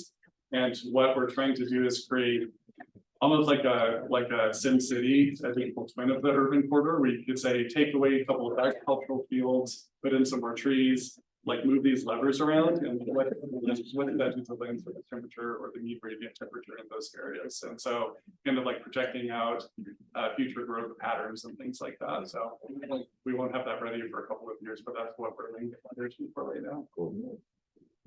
Yeah, go ahead and then Trace. What are the top 3 mitigation strategies in the built environment that we have right now that we all could do and, do our work? Yeah, that's a good question. So I'd say the top ones that we're using are not necessarily the top ones that I would recommend. So the top ones that cities are looking at are urban forestry and cool pavements. That doesn't mean that they're the most effective, right? And so I think greening generally is a big strategy. Cool pavement has some trade-offs that we have to think through, and some of my colleagues are going to talk about that. But waste heat reduction is really something that we already try to do quite a lot of, but it's not explicitly tied to heat a lot. So I think that's something that we could do a little bit better of. And the one thing that I didn't have time to talk about in this presentation is a lot of the strategies that we're pursuing are all public sector capital improvement type projects, because the city can control the roadways, control the parks. We're not asking the private sector to do anything for heat right now, except for the normal landscaping recommendations. So I think that that's something that we need to work with the private sector on, because each one of those quick trips or boring hotels that get put in, or whatever it might be, right? All of those can contribute to urban heat as well, and we would certainly regulate them for their contribution to flood hazard or to wildfire hazard if you're in a place like Flagstaff, but we don't think they keep them the same way, so. Yeah. Basically, Couple questions. You had up that metropolitan heat map. And in the far southwest side, there was this long strip of bright orange. What was that? let's see. That- Oh, this one? Mhm.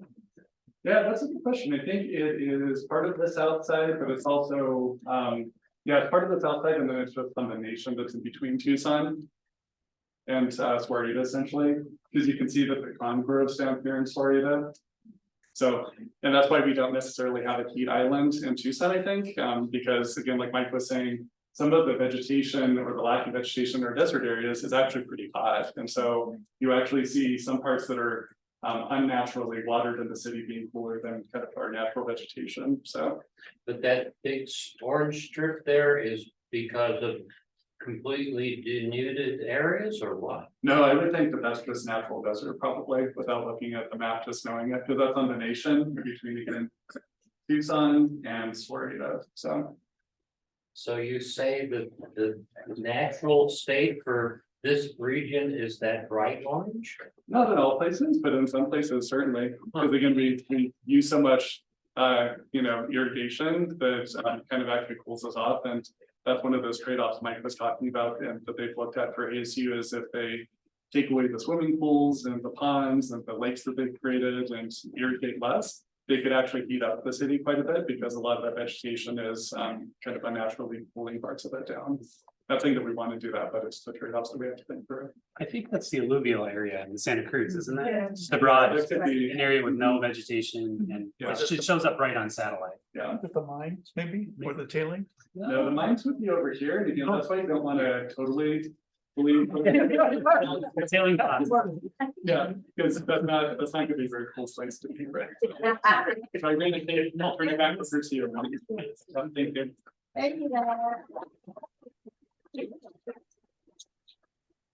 I think the one thing, like Vlad was saying about our test beds, and he had the map that was, or the little animation showing the different ways we experience heat that we're hoping with the integrated field lab, that on the test bed, we'll be able to do some of that. So capture temperature along a corridor at certain times of the day, as well as different areas. The ambient temperature, we're hoping to do that all in that integrated field lab. All right, so next we have Tom Dang, who is the Science and Operations Officer for the National Weather Service. So this is the guy who pushes out all that information that we get, and the heat alerts. I actually have correct people to do that. I don't actually. So he's going to talk a little bit about what the National Weather Service does in pushing some of this information and how we get that information. And I don't know if there's ways we can help you do that or not, so, We'll brainstorm. yep, Right on. thank you. Thank you for the introduction, and I have a much shorter title than these guys. Good to see Mike, good to see Blast, by the way. So, thank you. I'm National Weather Service, literally the building next door. So if you didn't know that, like, we are here, and if you wanted a tour or whatever, we give tours out to the public. So I'll admit that I kind of struggled to come up with a presentation for today. I wasn't quite sure what I wanted to hit on. So I just kind of thought through some of the heat science and heat communication tools that we have available now. So that's what I'm going to be hitting on a little bit today. I think we all kind of understand that just the temperature that we're given on the day-to-day forecast is not, it by itself is not an effective tool in terms of communicating heat and the impacts that come with that. So I'll be hitting on some of the forecasting tools and messaging tools that we have available to us, including heat index, local globe temperature, heat risk, and then I'll also talk a little bit about this urban heat island campaign that we've been kind of leading over the last few years. And I'll talk a little bit about the national blend of models as well, which I'm sure not many of you folks have heard about. But we'll start with the heat index. And just a quick show of hands of the people in the room, and if folks on Zoom wanted to like throw out some emojis too, that's cool. How many people in the room have heard of heat index before? Very good, most people. All right, keep your hands up if you know everything that goes on, like the assumptions and the calculations behind it. Lots of hands dropped. Okay, I think like might be good. All right, so that's going to be talking a little bit about heat index today. It is easily the most ubiquitous of these heat tools that we have available to us. It was developed, I think, back in the 70s or 80s. So it's been around for most of our lifetimes.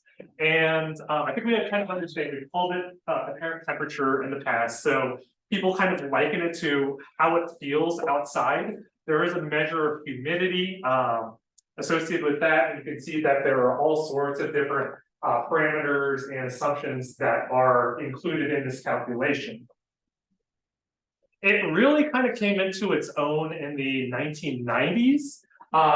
What happened was the Summer Olympics in Atlanta in 1996, the NWS Peachtree City office, which is the Atlanta office, created that heat index chart, which I'm sure many of us have seen in the past before. You kind of just go with, you look up your temperature forecast, you look at your humidity, you've got your heat index from that. So that chart became really, really popular, and it kind of set the way when it came to really, communicating the heat index as a whole. One of the challenges, though, and there are a lot of challenges that come with heat index, is that there are a lot of discrepancies between the calculator and the chart. There's a lot of rounding errors in the chart that we were just shown. If I were to go back, you'll see that it doesn't go beyond 137. And in a warming climate world, that's kind of a problem. Let's see, it's calculated for shady areas, which is kind of interesting. It was a premise that was developed way back in the day, but as you can imagine, there are a lot of people outdoors that utilize the heat index thinking that it's for, the maximum temperature that you're feeling outside. It's really not the case. And I'll go into this next one. A lot of those assumptions are actually kind of interesting. The assumption that it's a 5'6" adult. How many people here are 5'6"? Hey, all right, built for you three. 147.7 pounds, no greater, no less. You're walking outside at 3.1 miles per hour. If you're walking at 3.0 miles per hour, you're not walking fast enough. And you're wearing trousers and a short sleeve shirt and blouse. It's also estimating that you are walking in shade here. So if you're not doing any of these things, the heat index is not really the right index for you. I mentioned, I might have skipped it on this slide, but it's calculated for shady areas. So, and on top of all these assumptions, you have to be walking through shady areas like trees or, in the shadows of buildings and whatnot. So, maybe one of the biggest challenges for us here in the West is that it's built for humidity, right? But if you were to go back to this chart, you'll see that the lowest relative humidity is 30% here. And all of us that have lived in Tucson for any degree of time realize that our humidities, especially in May, June, like our humidity is usually 5 to 10%. So this heat index really is not built for the West at all. And we always say it's a dry heat, which is true, but I mean that doesn't really show why that we have all of these heat impacts, whether it's everything that basically Bob just described in the previous presentation. If you were just to go off of heat index alone, we would not be having any of these issues. For all of these reasons, there are a lot of limitations with heat index, which is why we've been exploring a lot of these other tools. One of which, here's a few resources. They're links, they're going to be shared out with everybody, so I won't go into this too much. But it's a reason why we've been exploring some of these other tools here recently. And Lad touched on this a little bit, but the wet bulb globe temperature. Quick show of hands, how many people have heard of the wet bulb globe temperature? Terrific. All right, keep your hands up again, once again. If you can say wet bulb globe temperature 10 times fast. Okay, I don't see anybody. I struggle even with the acronym here, so I'm going to try to avoid saying wet bulb globe temperature much at all here. But it is a more advanced version of the heat index. That's probably the best way to characterize it in my mind. It's measured in the sun as opposed to shade with the heat index. uses temperature, uses relative humidity, which we did in the past.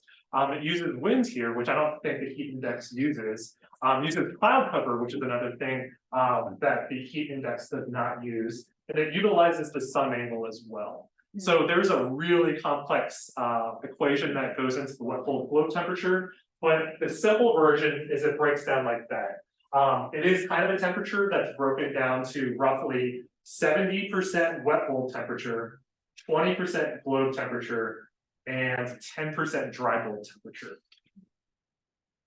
So just based off of some of what goes into that the calculation, you do realize that there's a lot more benefit with the wet bulb globe temperature for people that are working outdoors. You're talking about outdoor workers, you're talking about people doing strenuous outdoor activities, athletes, et cetera, et cetera. Like these are people that are exposed in the sun, they're not working in shade, you're dealing with wind, you're dealing with all of that. So this calculation is definitely much more useful in that sense than the heat index.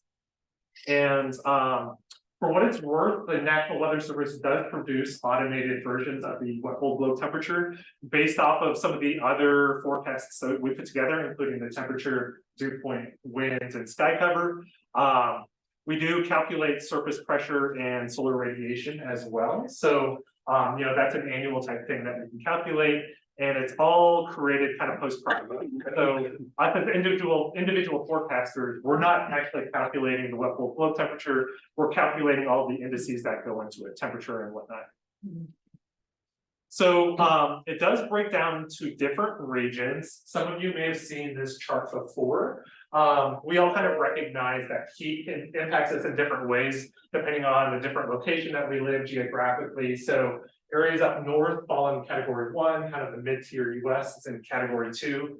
Us in the south is category 3. And all of that is broken down in the table above. I'm not going to go into details into what all of that says, but there's a lot of research that went into those geographic breakdown. And it seemed to be widely accepted across partners and whatnot across the nation. So let's see.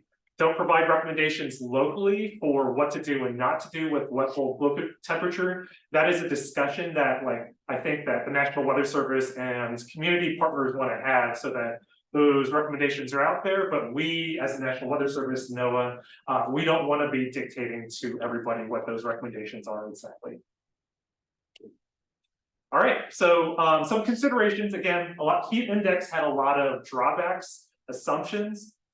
These I wouldn't really call weaknesses, but they are considerations. Wet bulb globe temperature, because of what Ladd was talking about with the globe temperature, it is very sensitive to surface conditions, grass, asphalt, et cetera, et cetera. That's a good thing to have. You want people to be observant and sensitive to that information. It's sensitive to wind speed, which again is a good thing to have. Wind obviously impacts things. Again, the human interface between heat and the environment. And one of the challenges from a communication standpoint is that we can't really relate this to heat index. Like heat index, we all kind of understand to be the apparent temperature, but a 90-degree wet bulb globe temperature is not the same thing as a 90-degree heat index.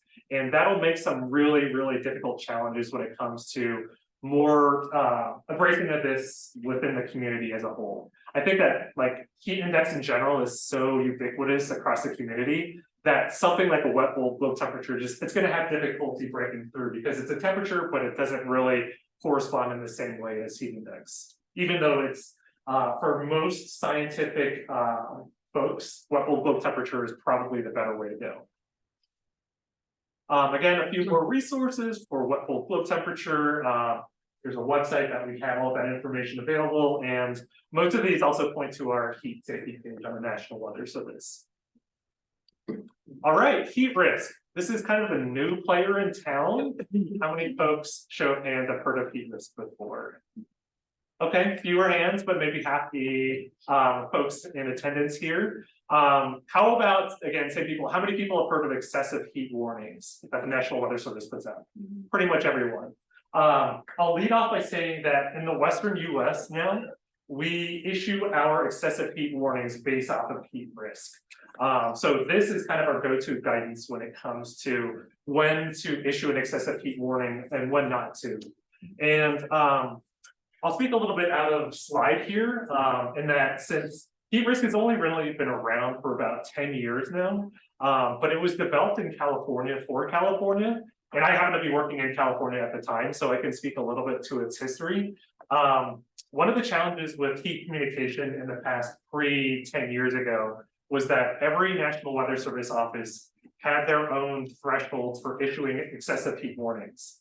And I was working in Sacramento at the time, and I arrived there just after the 2006 California heat wave, which you may or may not be familiar with, but there were over, I believe, 150 people that died in about a week timeframe with that heat event. And looking kind of in a poster view in Sacramento after that event, that was, again, like perhaps our most excessively hot heat event in California up until that point. And using our thresholds at the time, they did not meet excessive heat warning criteria, which is kind of shocking, like mind-blowing, but we came to realize that, okay, we need to define our thresholds in a way that excessive heat warning should be out in effect when literally hundreds of people are out there dying. So there was a lot of science that went into this, and it was developed with simplicity in mind. So it's on a 5-tier color / numeric scale that should work. It was developed with the Western US in mind, but we're trying to build that across the United States as we speak.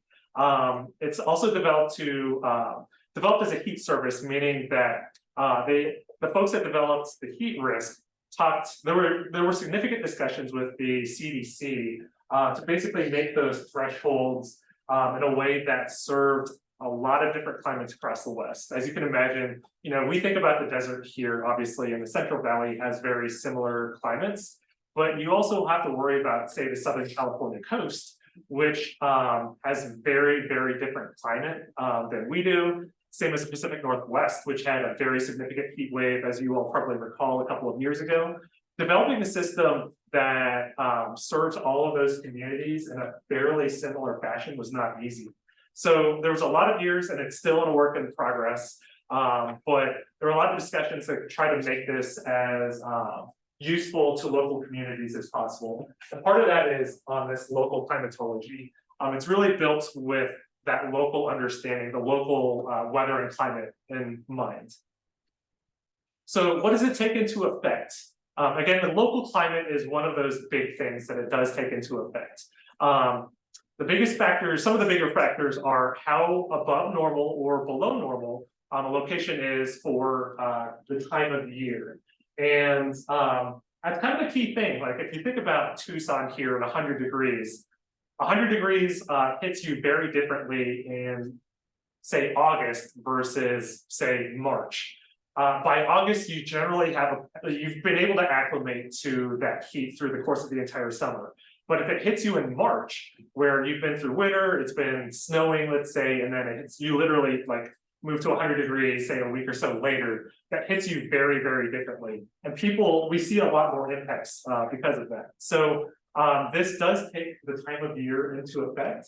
The duration of the heat, as we all kind of understand, heat is one of those things that builds with time. Longer heat waves generally mean more impacts to the humans. Overnight relief is something that we certainly understand. Human body needs that overnight relief to kind of cool down. If we don't get that, again, it kind of goes with the duration of heat as well. That tend to cause issues. Working with the CDC here, there's a pretty good understanding of, there's like a bare minimum threshold where people start to receive some of those impacts. So there were again a lot of discussions, and some of those thresholds were set both on the local community and based off of what the CDC was recommending.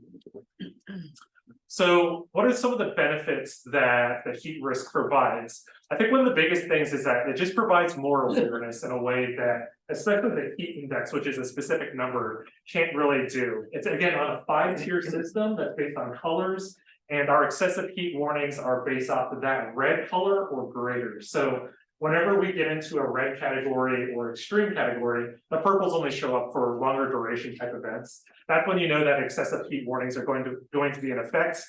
For what it's worth, it's set around the 90th or 95th percentile in terms of heat for the most recent 30-year normal. So if you think about normals, as we've been talking about the climate changing world, humans have tried to acclimate a little bit more to the heat as time goes on.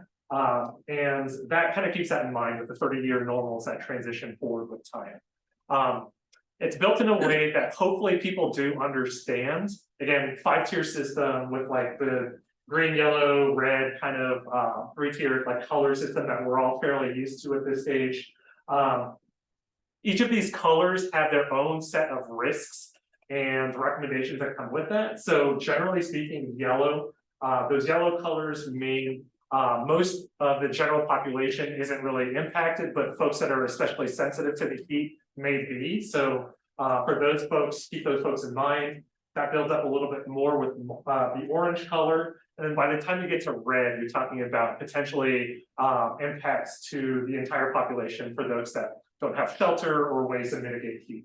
So one of the biggest limitations at this stage is that it's only been tested in the Western US. There are plans to expand this to the entire United States, I believe, within the next half year to year or so. So that'll give us a really good understanding of if, because obviously the Western US, you know, most of our concerns are dry heat.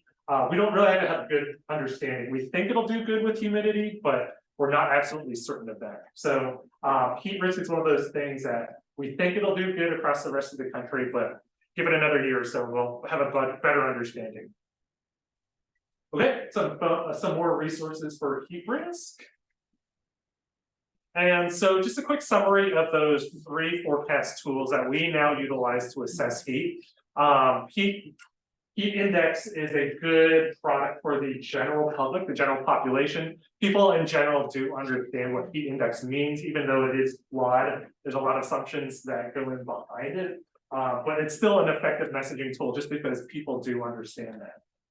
Heat or wet bulb globe temperature is another, like, it's a more scientific method over the heat index. And I think one of the great things about it is that it's tailored to a more of a subset of the population, but it's a population that can be particularly vulnerable to heat. Again, outdoor workers, athletes, folks that are exposed to the sun, et cetera, et cetera. So for those folks, that really helps to inform those populations really, really well.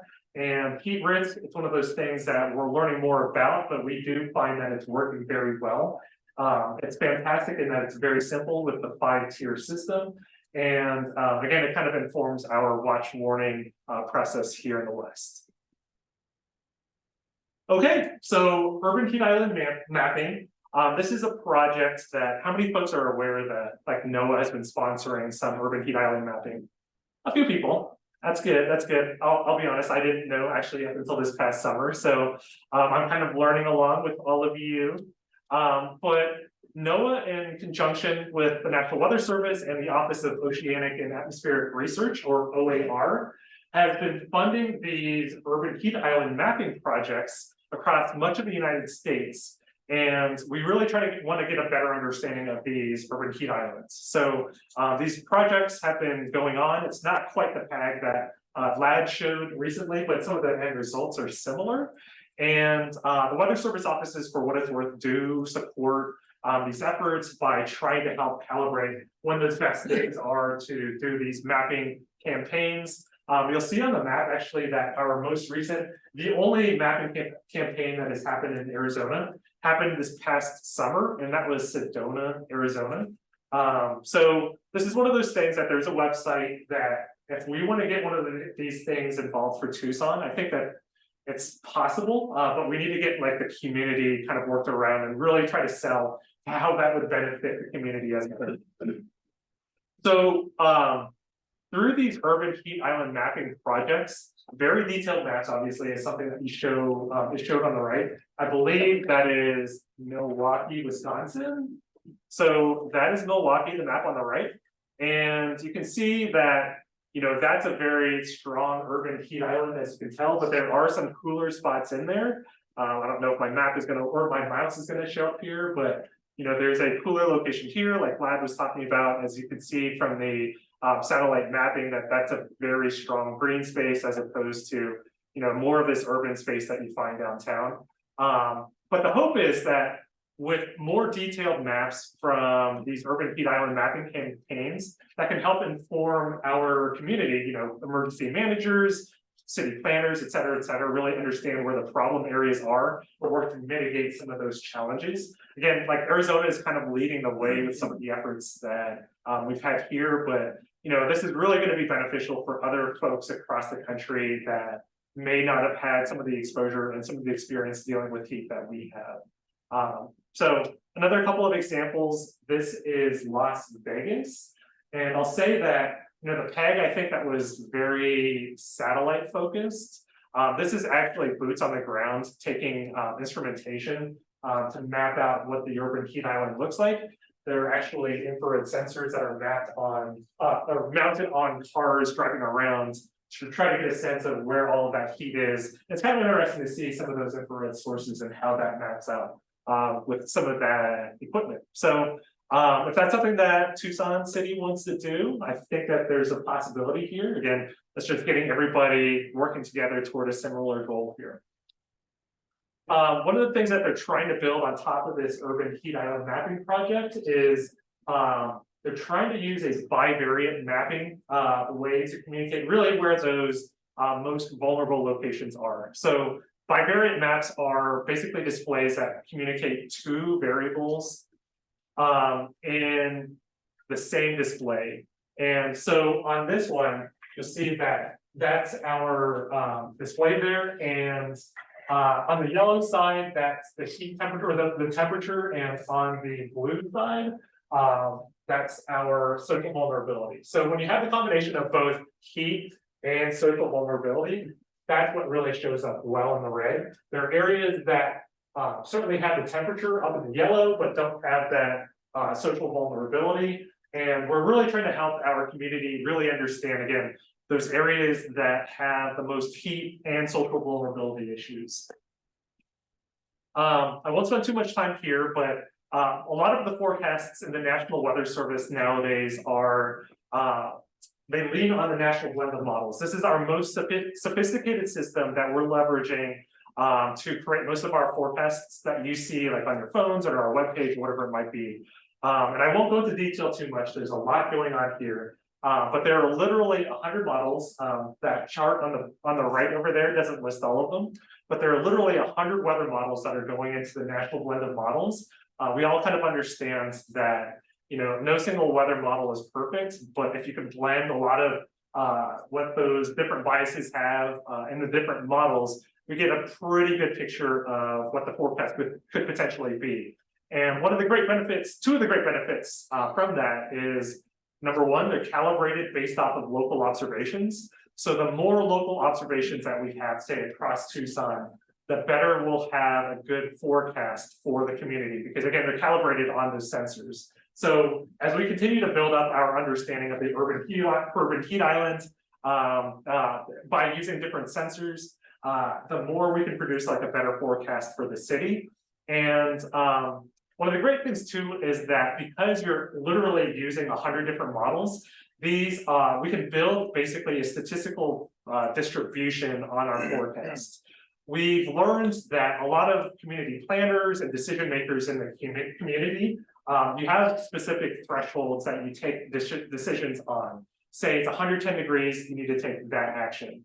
Nowadays, we have the ability to, and again, this is like Pacific Northwest, so ignore the location specifically, but we can communicate the probability of exceeding certain thresholds based off of your needs. So if you have certain decisions that you're making based off of whatever temperature or precipitation thresholds you may have, we can produce forecasts based off of that. And that's really going to be important moving forward in terms of, again, working with you all to help with the decisions that you all are making. So that is my last slide. Happy to take any questions from you all. Yeah. Got Michael Chamberlain from Maricopa County Cooperative Extension. And you had mentioned the process of acclimatization where 100 degrees when experienced early in the season is going to feel warmer than 100 degrees where it's a regular occurrence later in the season. And I was wondering, is that a psychological effect or perhaps a preparedness effect out of the way one dresses? Or is there actually a physiological change in the way that one experiences or deals with that heat when it becomes more regular later in the season? Yeah, I'm probably not the best equipped to answer that question, but my very basic understanding is it's probably both. Psychological, yes, people, you wouldn't expect to have to, plan for 100-degree heat and more. Just that's not within your mental DNA. Just like for me, I grew up in Kansas. I'm still struggling with 80-degree weather on Halloween. It just doesn't make sense to me. So like we all kind of have built-in biases, and I think that does definitely play into part of it. But I do think that physiological, there's certainly something that goes with that as well. Again, I'm probably not the best equipped to answer that question. Maybe someone from the CDC might be, but I think that there's a lot of factors that play into that.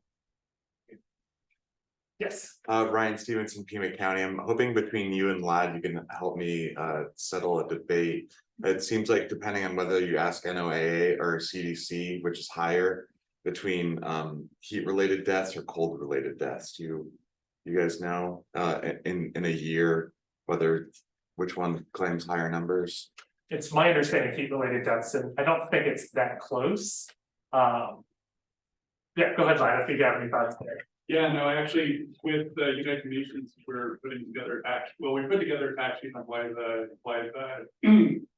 the numbers are so different, but essentially every agency in the federal government uses a different metric or has used a different metric in the past. So NOAA's numbers are very, very low. And I know that they're working on updating some of their stuff because they say it's the #1 killer, but then if you look at their actual graphs, a lot of times it's not based on how they have it. CDC's numbers are also low, but if you look at like the most recent research, the estimates are like 12,000 people die a year from heat in the United States. And if you look at CDC and NOAA though, some of their estimates, even CDC is a little bit higher, are less than Maricopa County has like in a single year. So obviously they're very incorrect still, so.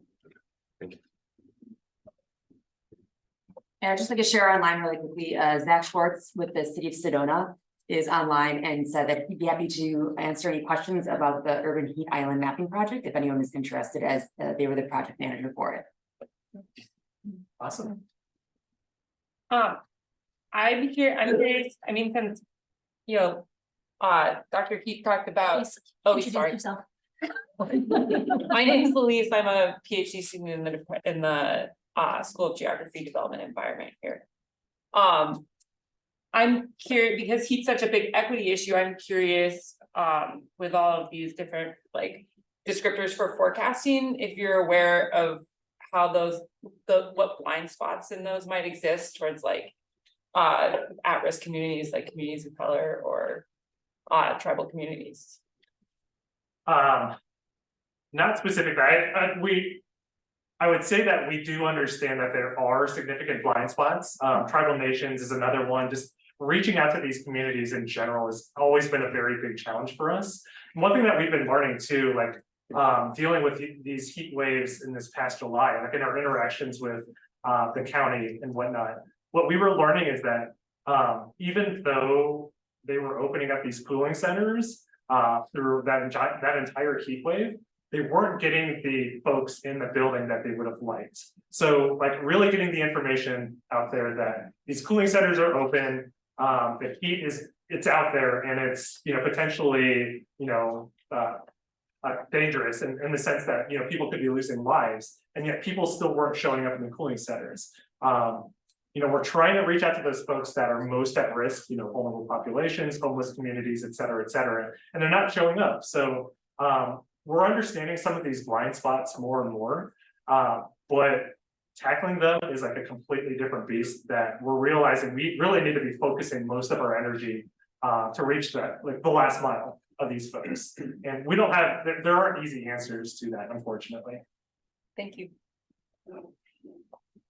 Okay, thanks.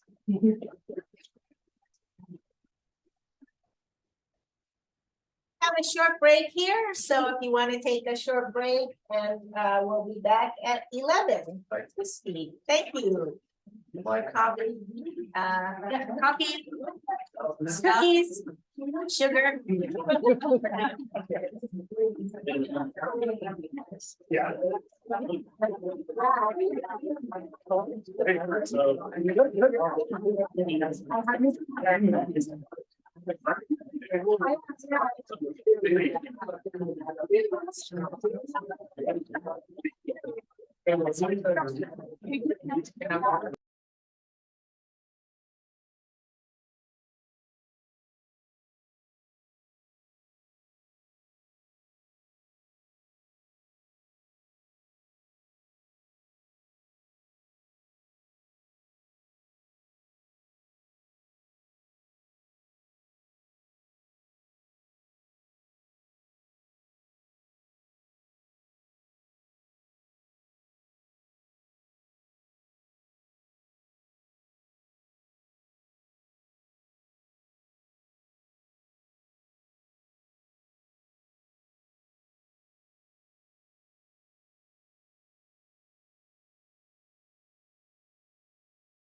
Check, check.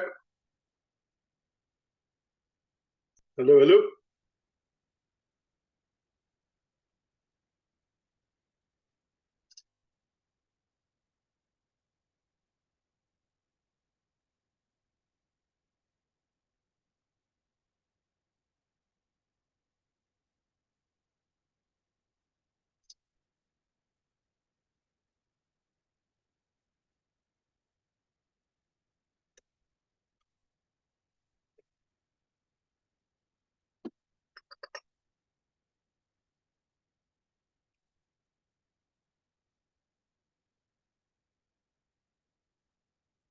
Check, check, check.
Hello, hello. Check, check. Hi, yes, we can hear you. All right, thanks. I'm trying to see if they can hear me in the room.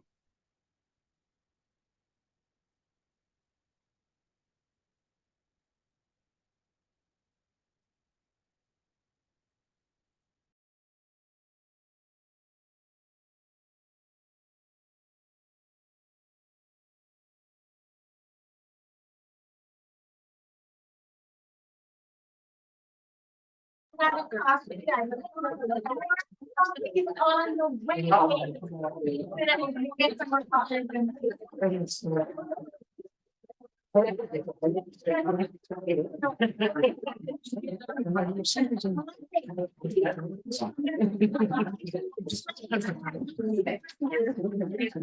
getting better and we're getting more connected. So that's A-OK. So next week is Kristi Currans, and she teaches at CAPLA, the College of Architecture, Planning, Landscape Architecture. And she has a background in engineering. Right.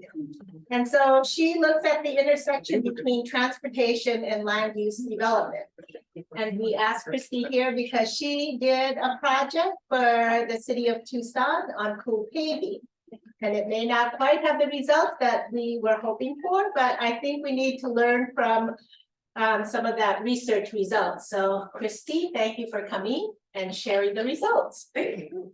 Thank you, and hi, everybody. A little background on myself. I'm Kristi Currans, Associate Professor of Urban Planning. My background is actually civil engineering. All of my degrees are in civil engineering, specifically transportation and engineering. So my work tends to focus on that relationship between travel behavior and transportation and land use. And the project that I'm talking about here was a collaboration across multiple disciplines, trying to connect and figure out an evaluation on specifically a cool pavement technology. So as Irene mentioned, the results were sort of mixed and confusing, but that's partly because I think the nature of natural experiments are just more complex, even if the questions we're asking are relatively simple. So that's what I'm going to share with you today. I'd like to acknowledge my colleagues. No surprise, LAD was involved. LAD's expertise in climate mitigation and risk. Nicole is an assistant professor of a new program called Public Health Ethics, Advocacy and Leadership at Willamette University. She was an assistant research professor here at CAPLA at the time that we did this project. So her background is public health, health impact assessments, and more recently thinking more in terms of epidemiology and planning navigation and so on. I also want to recognize we had quite a few students working with us throughout the length of the project and even afterwards. And so a lot of the work and the data collection can really be contributed to their support on the project. It was a really great project for students as well. So you've probably seen something along this line, but the impetus for this project came out of an interest in thinking about how our urban planning and transportation planning environments relate and sometimes impact for the health and personal heat exposure. We wanted to recognize and acknowledge that this is a two-way relationship. It's not just that heat happens and people are experiencing it. We have sort of agency as professionals in the field related to, you know, the things that we do that impact the exposure that people have and then the choices that they're making. So thank you to Nicole for developing this idea. My work is really, historically, I've done a lot more work in this area. Historically, Nicole has done more work in this area, and then Lad naturally thinking more about heat. So it was a unique opportunity for us to think across our different disciplines and try and have a conversation about how you even begin to think about these decisions in engineering and planning and how they impact heat. And it was hard in part because the first few months were really just trying to use the same language and get on the same page with one another. So it made for a really fun project because it's fun to learn something new. And this, at least for me, was a huge learning curve. We had a pretty large team and we did collaborate with the city of Tucson. So this was a picture that we took when we were implementing a cool pavement technology that was titanium dioxide asphalt rejuvenator along a 1.5 mile corridor country club. So we partnered with the city, but we received funding from the National Institute of Transportation and Communities, which is a US DOT university transportation center, so federally funded center focused on multimodal activity use. They funded our ability to do an evaluation of this project. So before we get into some of the details, I just want to acknowledge there are some differences in how I think we're thinking about heat at a local level, on a corridor level, and how we often talk about heat. And Tom, thank you for your presentation because it was certainly a fantastic primer. Again, my background is not heat, it's not climatology and all of those things. So I'm glad, please correct me from the back of the room, be that teacher you are, and let me know if I'm speaking wrong about this. One of the challenges of evaluating something like a full pavement technology is that many of the original studies that support the development of that technology exist in a lab where they can control lots of different conditions, and they're asking very specific questions. So in the case of this technology, they're asking, how does this influence the longevity of the pavement? What we are interested in asking is, how does this maybe contribute to changes in what people are experiencing on the ground? I would trust more of the lab experiments to think about how this technology might impact the length of the pavement, but because of all of the different ways that they're controlling their experiments, we can't really speak to how people are experiencing it when they're walking along the side of the street or they're waiting at a bus stop. So one of the impetuses of this project in our work was thinking about the secondary potential effects and questioning whether this new pavement technology improves, does not change, or worsens the experience of the human-centered focus. So thinking about pedestrians, people riding their bike, people waiting at a bus stop, which could not necessarily be answered in the lab context. Reiteration of what I just said, but the focus here is largely at a corridor and a pedestrian level. So on the right, we have an example, I think taken on one of our data collection days, where we've set up some instrumentation in the middle of the road and on either side of the road at many different locations over several days, specifically trying to capture a local pedestrian oriented heat. The FLIR camera, and Lad, correct me if I'm wrong, is meant to capture the relative heat of the surfaces, the heat being emitted in the surfaces, whereas the Kestrels, these devices set up in the middle of the road here are meant to capture the ambient temperature and the wet bulb globe temperature, which I'm not gonna say 10 times fast. Trying to reflect that sort of human experience of what people are experiencing. We collected in the center line because we thought that if there were negative impacts, we might be most likely to detect them in the middle of the road where that density of pavement is greatest, but then we also collected it along the sidewalks. One of the first challenges we had in trying to figure out this evaluation is we knew that that 1.5 mile corridor along Country Club here was likely that candidate site for the actual application of the asphalt rejuvenator. But we weren't sure how it was best to collect and compare different locations and time periods for the data collection. So we actually collected much more data than we currently analyze, in part because we wanted to cover our bases and look at this question many different ways. We ended up selecting specifically 3 sites and a candidate site. So 3 areas where we had treatment and 1 area which was very similar to that area where we had treatment, basically control. And we were approaching this from a before, after, and a case control setup. So thinking about treatment versus the control site versus before and after the asphalt rejuvenator came into play.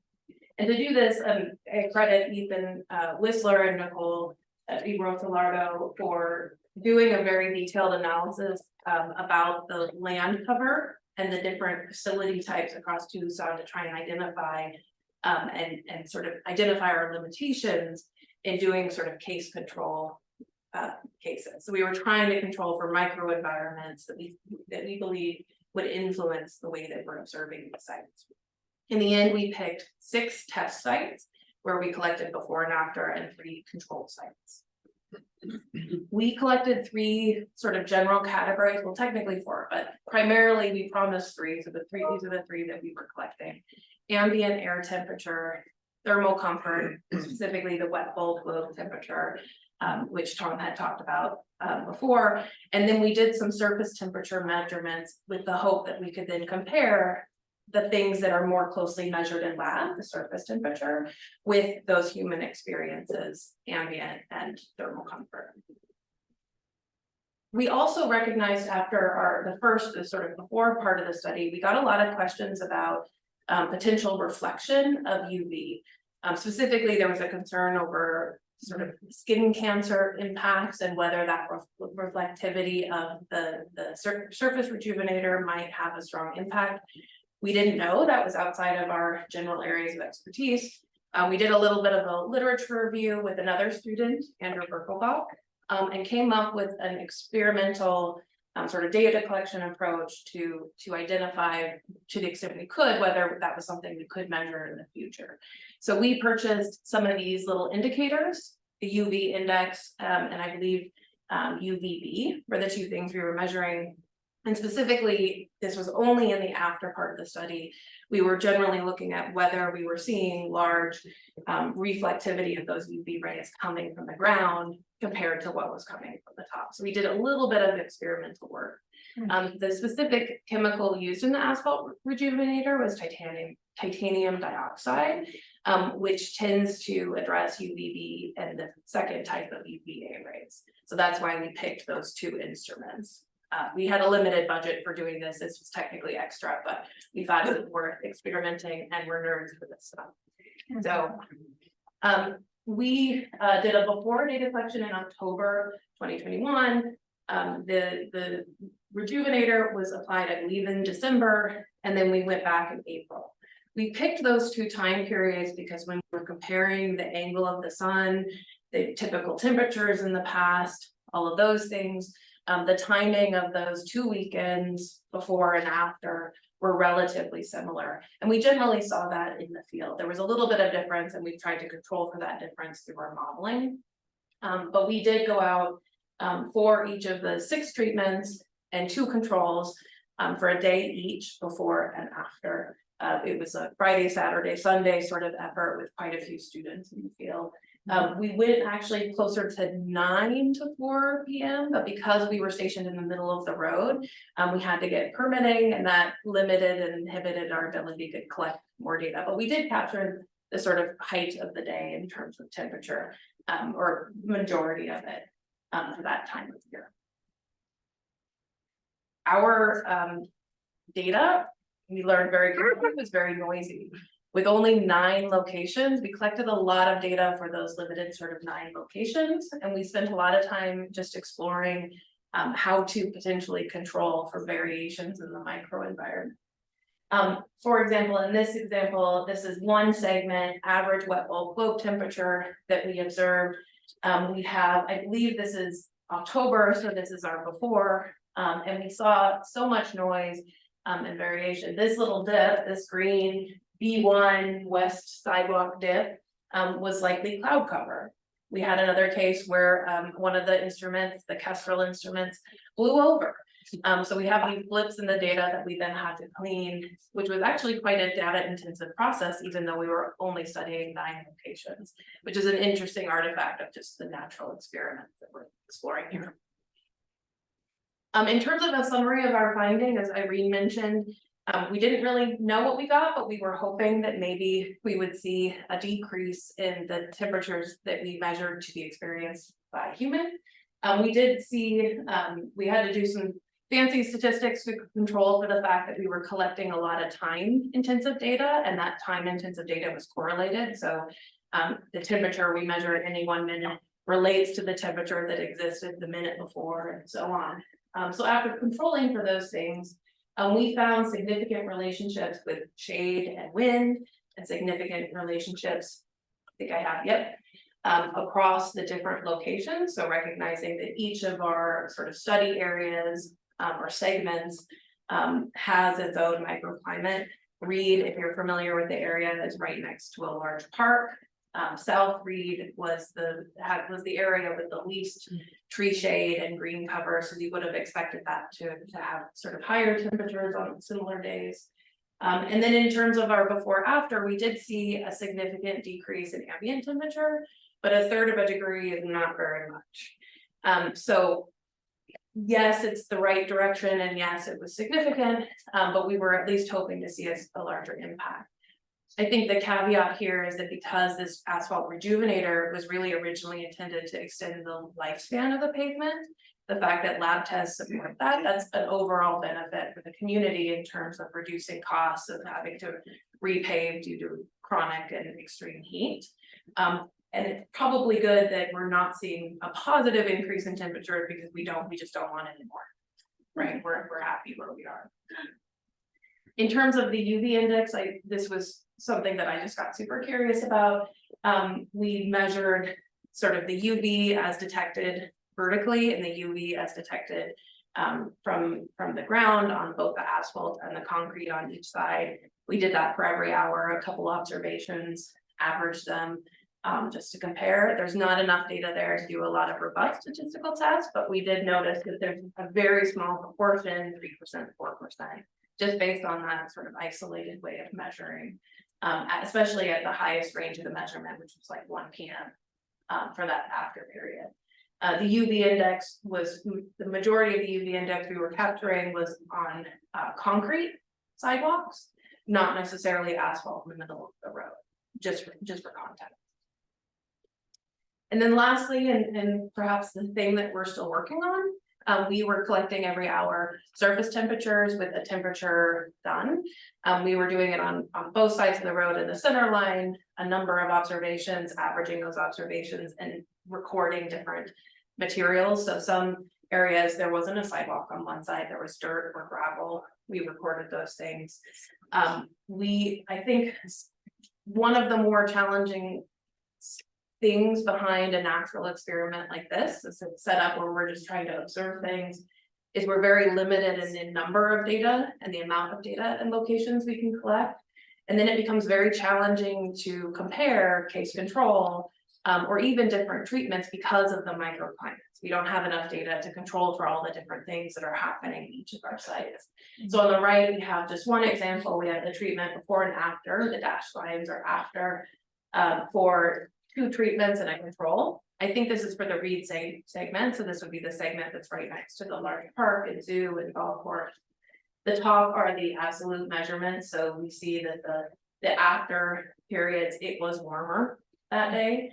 The middle, we then take the difference between the ambient temperatures measured at the airport, trying to normalize those regional measurements of temperature, ambient temperature. And in the bottom, we then take the difference between the surface temperatures measured for that day, in which case we see a much more muddled relationship, right? I think the next step and one of the challenges that we're going to have, and just make sure that I'm not going over, is thinking about how we can use this sort of hourly single observation surface temperature in the more intensive data collection that we did with the kestrels measuring the wet bulb flow and the ambient temperature.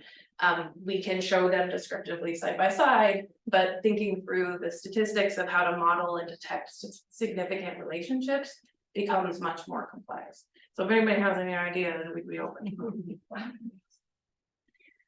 in terms of our challenges and caveats, we still feel that these kinds of observations can be very valuable in terms of learning and extending things we know in terms of modeling environments and lab results in the real world. When you start thinking about real world results and all the complexities of wind and trees and grass and all of those things, it becomes much more challenging. It means that we need to think through sort of more instrumentation, more time commitments being in the field, which also increases risk when we're thinking about putting students in a hot environment to measure how hot the environment is. We collected more data than we've used in our analysis so far, so that's a work in progress. We focus specifically on the center lines, trying to control for things theoretically that we think we need to control for. But we did capture a lot in terms of the sidewalks, and we think that's an opportunity moving forward. But we need to think through how we control for the spatial relationships of all of those measurements, those detailed measurements at a limited number of locations.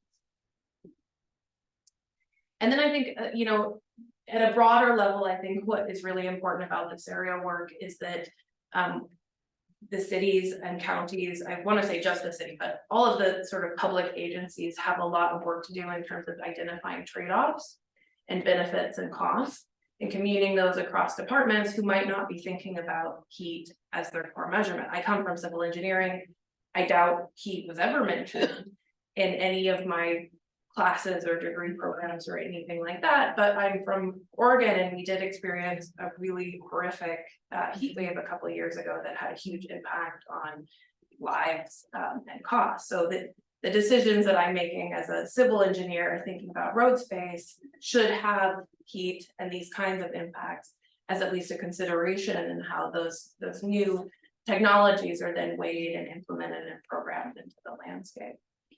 In terms of our work, I think we are really interested in expanding our controls for some of those microenvironments. So thinking about like what is pavement related to shade on the sidewalk, or how much shade, how many trees per density do we need to start to see an impact and so on. So we can start to make those trade-offs or help people identify what those trade-offs are. And then just forward looking, I'm not sure how much Lad talked about it, but his Southwest IFL grant provides us an opportunity to think about some of these things as well. We're implementing what we're generally calling a test bed in the Oracle neighborhood, which is associated with a lot of other types of work and investment and improvement in both housing as well as infrastructure. So we're trying to extend some of the lessons we've learned in our more intensive data collection and expand them out with a number of other people who are doing a wide range of modeling and observations and so on. So it was, I think this project had a large impact in how we're thinking about those trade-offs and how we're formulating our questions moving forward. So I would call it a win. So I realize I can't stay after and we might not get through all the questions. So at any point, you're free to reach out to me or check out more information about our project. Our report should be made public relatively soon, no longer being embargoed. And so if you have questions, please let me know. But otherwise, open to questions. Yeah. Anything online? You have one question online, from Dan. One thing, I've noticed with measuring various surfaces with, infrared thermometer is that some surfaces like wood chip mulch get very hot, all caps. But they, re-radiate the heat very quickly once they are shaded. I assume you didn't measure the radiation of heat during the evenings from the asphalt showings, is that correct? We did, but we haven't done a ton of work. So one of the side projects we did, what we tried to do, and I think if you look at our data files, you'll see that our report covers a very limited amount of what we did. In part because we had so many of those. So we noted that in terms of the daytime temperature. I don't think we incorporated it into our report. I think that's a side analysis that we're doing. But we also did, we have a little strip of road that it's an intersection. And Country Club got the treatment, but the neighboring asphalt did not get the treatment, and the quality of the pavement, which can impact how the treatment is absorbed, is roughly similar. So we did a series of nighttime observations, and I think we did this in June and then possibly again in April, or right? It was sort of during the hot period where we went out at night, collecting it into the afternoon. We measured a few observations on the treatment side, and then just a few feet to the side, a few observations on the non-treatment side, noting, you know, the quality and things like that, the pavement. With the idea that we were hoping we could see cool off late into the night and in the morning. Again, a limited amount of data to say robust statistical findings, but we did that as a sort of supplement, and then we did, we wrote down a variety of material types during our data collection. So if you wanted to reach out and give me your information or name, if we do that analysis, we'd be happy to share what we find. Anyone questions in-house? You want back? Oh, Maricopa? Yeah, would you be able to briefly summarize how these cool surfaces work in terms of what portion of the electromagnetic spectrum is being intercepted? And is this energy then being reflected or absorbed? That's a great question, and I am not the person to answer that question. I may have deleted a slide that, yeah, I think I did delete the slide that compared some of the different material chemicals and how they react. But Vlad, do you have a sense of? Yeah, I mean, the main two, right, and I'm gonna describe it super generally, because I'm not, like Kristi, like not an expert in the material, the materiality of it, but the main type is like a sunscreen that you would put on your skin, which is the titanium dioxide essentially, where you don't see it once it's dry, but it still has that property of titanium dioxide that reflects the radiant energy from the sun. And then the other one is more of a traditional like cool paint color that's like white or gray, and it's actually the color itself that reflects. And so I think we're the first that have tried to real life analyze this titanium dioxide type cool pavement product. While ASU has done a lot of the work with the cool pavement products in Phoenix and other colors. So I think what I'm particularly curious about is that usually infrared is considered a less energetic portion of the spectrum, and less energetic than the visual spectrum. So conceivably, the way a surface intercepts the visual spectra, those that we see, if that is absorbed and then re-radiated as it would be at a lower energy state, you basically could have visual spectral light being converted into infrared heat. And so that was the idea of the beginning. Yeah, that's interesting. Yeah, it is interesting, and I know that the company is very interested. They're developing new products. I think originally some of the paint type were shown to increase heat experience, and that's where some of the original question came. And they're experimenting with other types of product. So probably more on their website about that. Those details. I'm having difficulty understanding what the implications would be if I were standing in this place. My assumption has been that if you had a white surface or white colored surface, you get more visual reflectance, and me standing there would intercept more of it because of that. Is that correct or? I think if it were a change, if there were more of the paint type sealant, I think that's very true. One that I was near recently, I couldn't even see even with sunglasses. So I felt like I felt it very quickly. In this case, if you were to go to the road, it would be very challenging to see a difference in the treatment. It is applied as part of the fog seal. It goes on like yellowish. They put, I think, sand on it or some type of material, and then it pretty much blends in. In terms of the measurement that we found, a third of a degree is probably negligible. I don't think I could determine. I'm not sure. I guess my question was like, how much could I feel a difference? At what point would I notice a change in the temperature? And I don't think I could. Probably less than maybe 3 degrees realistically. So this pavement specifically looks very similar. And had we not been there taking photos when they applied it, I don't know that I would have noticed that it was even different.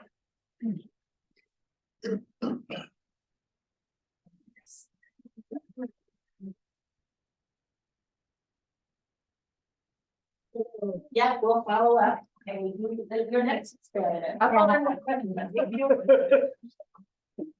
So our next speaker is online, Josh Behounek, and he's with the Davey Resource.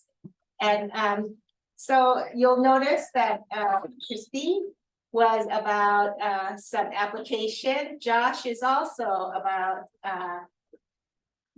some sort of application, trees. And then hopefully, I haven't seen our last speaker yet. And he'll talk more about also what is the state pushing out in terms of mitigation. So Josh is with the Davey Resource and he's the business development manager, but he likes to think of himself more as a theoretical arborist. So right now, the city of Tucson has a contract with Davey Trees. So Davey Trees and Davey Resources are kind of 2 different departments in Davey.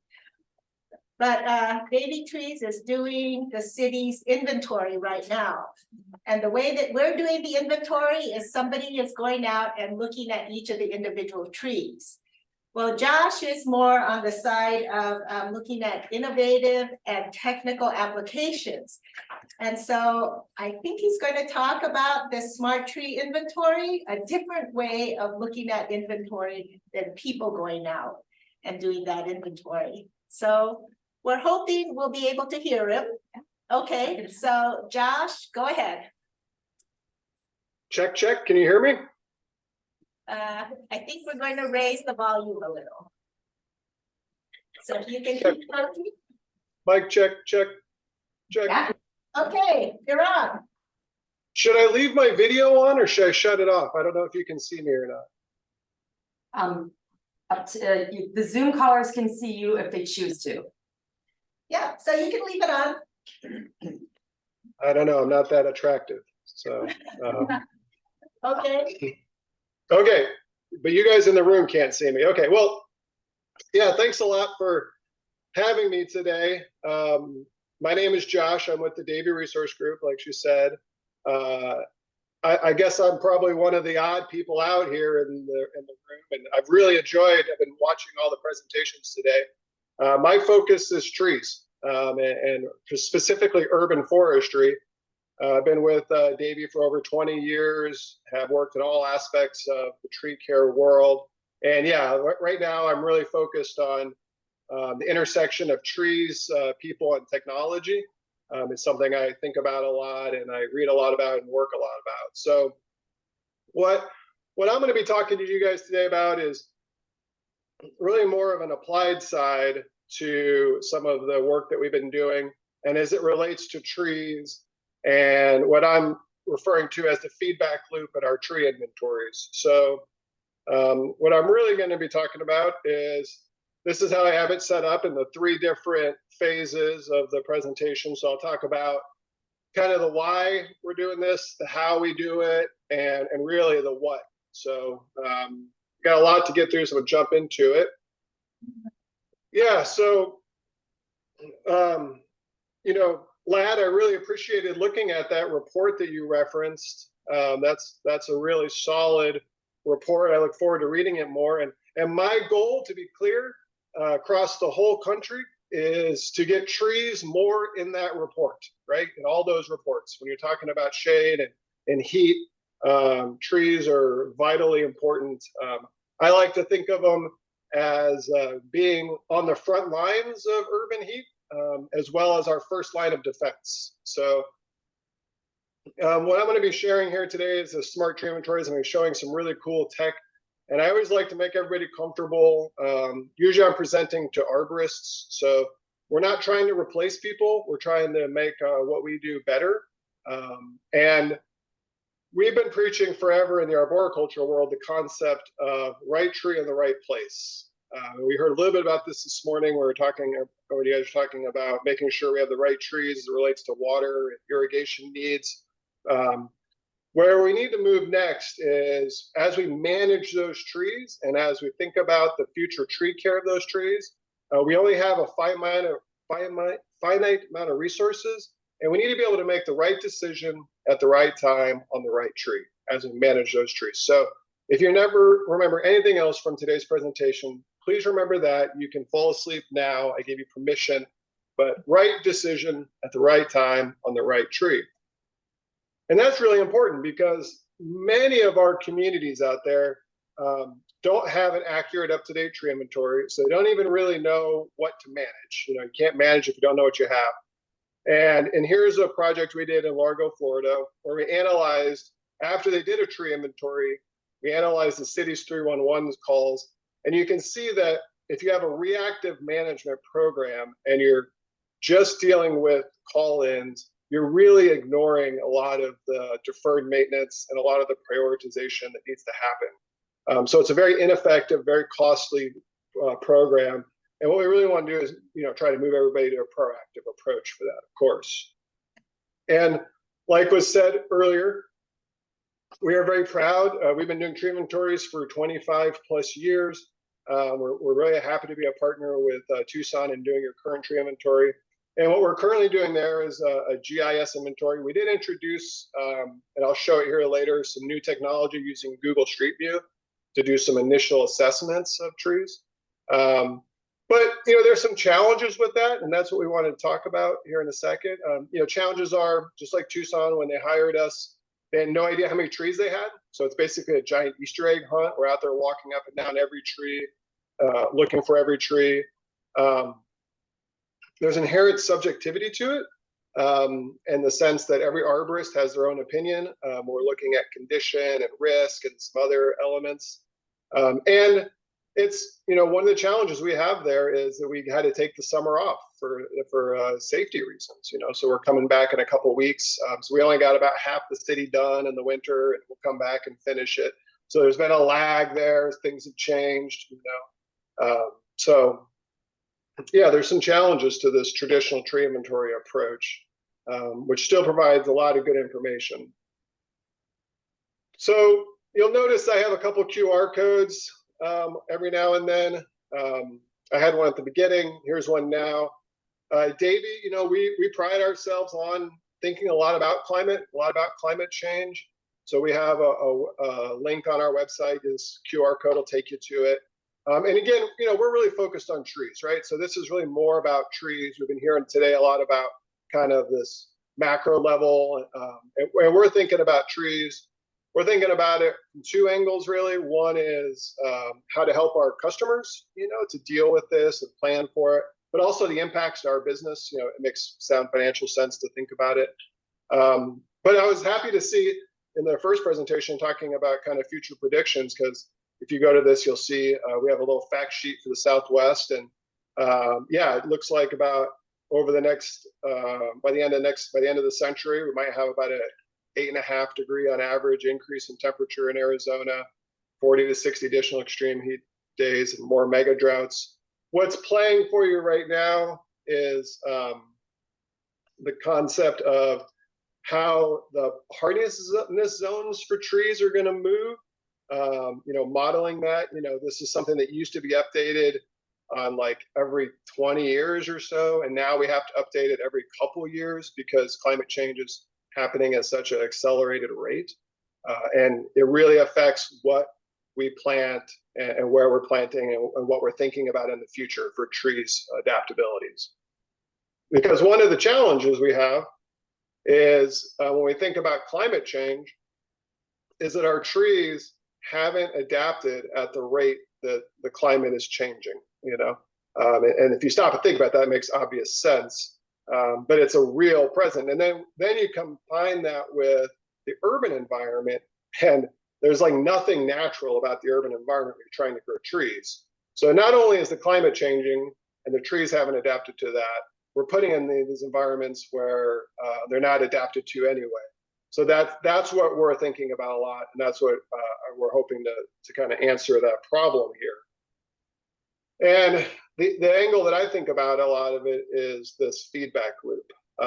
You know, there's kind of heard some alluded to it earlier, didn't really go straight into it. I just finished this really decent book. I won't call it a good book, but it's a decent book called A Future We Can Love. It's a conversation between the Dalai Lama and Greta Thunberg. I was looking for a positive uptake. You know, you hear all this gloom and doom about climate change, and man, it's really scary. Like, you know, I got 2 young kids, and I'm trying to look them in the face, saying it's worth going to college and get a degree. So the thing that I took away from it is it really is this feedback loop. It really is this concept that the hotter dry places are going to get hotter, the wetter places are going to get wetter. But if we stop and think about what that means and what you guys are doing in Tucson and Arizona, you know, you're essentially terraforming, right? Like you're planting trees in an area that doesn't really normally have trees. And what that feedback loop is going to look like in the micro environment there is critical to think about. And then we need to shorten that feedback loop on our trees. And it was mentioned earlier, you guys, I don't know if you know about this or not, but you guys have your tree equity score.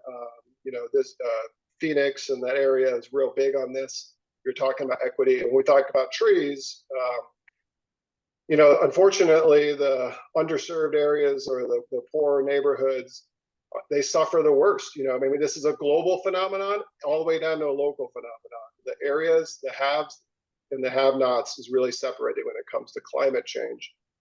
I think one of the easiest solutions, it's still a hard solution, but one of the easiest solutions is tree cover.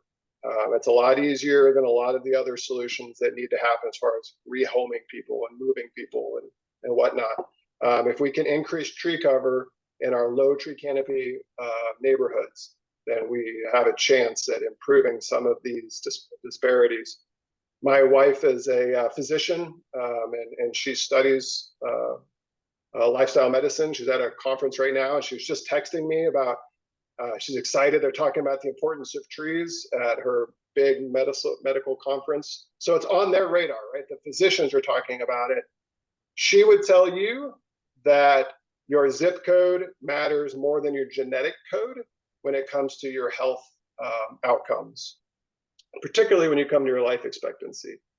So I can't understate enough how important trees are to the health outcomes of our generation, of our future. So we talked about this, and the trees haven't changed enough. And it's important that our technology changes. You know, from about the years, we started out doing tree inventories to pen and paper. This is the first inventory that we did in 1931 for Oswego, New York. And that lasted really good time for till the 90s, whenever we were able to introduce computer-based inventories. And this is, you know, we were able to bring that into the field. And then in the early 2000s, GIS inventories. And this has lasted a good long time, and ability to map things, geographically see them. But now it's time we move beyond that. And we get to these smart tree inventories, which is using ground-based LiDAR and high-resolution imagery to really create a 3D model and more exact measurements of the trees. All of these technologies have always had this inflection point where the constraints are resolved from a software hardware thing. So it's no different than a lot of other types of technologies. But really, that's what has happened right now. You know, the moment has been there for a while, but it's finally gotten to the point now that we can collect over 1 terabyte of data a day, process it, create a point cloud. Machine learning and AI have really exponentially improved this. and we can extract a tree and see all that environmental information. So I mentioned that I married up and I have a beautiful, great wife. So we talk a lot about the relationship between humans and health and trees and health. And when I was explaining to her what we're doing, she was like, that reminds me a lot of breast cancer. That reminds me a lot of what we've been studying in this. And unfortunately, my people know that almost 25% of women in this world will have to deal with this at some point. And, it first was found in 1900s, early 1900s. And back then, all they could do was a mastectomy. Technology involved a little bit. They were able to start doing lumpectomies in the 60s. And then finally, chemotherapy started. So now they're doing a really targeted therapy. This is very similar to our tree care approach, where right now, when we do a tree care assessment, we really only prescribe a removal or a prune, a mastectomy or a lumpectomy. We hardly ever do a targeted therapy. And part of the reason for that is because we don't have a good enough feedback loop and confidence to know when we're going to come back to assess that tree. We're very risk adverse. We want to make sure we don't impact the humans. And we need to rethink how we go about prescribing our maintenance. On the bottom here, you can see talking about the clinical examination of breast cancer. And, it didn't really start until around the late 70s, early 80s with this chemotherapy and stuff. And you can see it back then, starting in high school, you had to do exams, and we had to do these clinical breast exams in 20s. And it wasn't until you were in your 50s that maybe you do a mammogram. And now, and the interesting thing is this has changed, but now you don't start really doing a mammogram until your late 40s, and mid 40s. So one of the reasons for that, of course, is the exponential growth of knowledge between medicine and the way that they share information, as well as the objective nature of it, and how they go about assessing their trees, or their field. So there's lots of technology around trees right now. What I'm really going to focus on the next part here is the top part, the LiDAR and the 3D modeling. But there is also sonic tomography, which allows you to do a scan of the inside of a tree. There's ground penetrating LiDAR to help look at where the root placement is, particularly when you're trying to save trees. So the important thing to note here is while all this technology has come out, while it's all really exciting, fundamentally the tree hasn't changed. And it's important to understand that it still has the same basic requirements. So we're just trying to apply this technology in new, novel ways. So now the how. So it's a simple kind of 5-step process.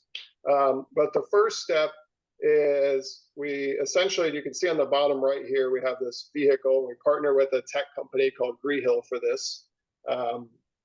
And we have our own kind of Google streetcar, if you will. And we drive up and down every single street. And we have a little rover that can go into parks. And we have 2 LiDAR scanners on there. That shoot out over 4 million points per second, out about 1,200 feet.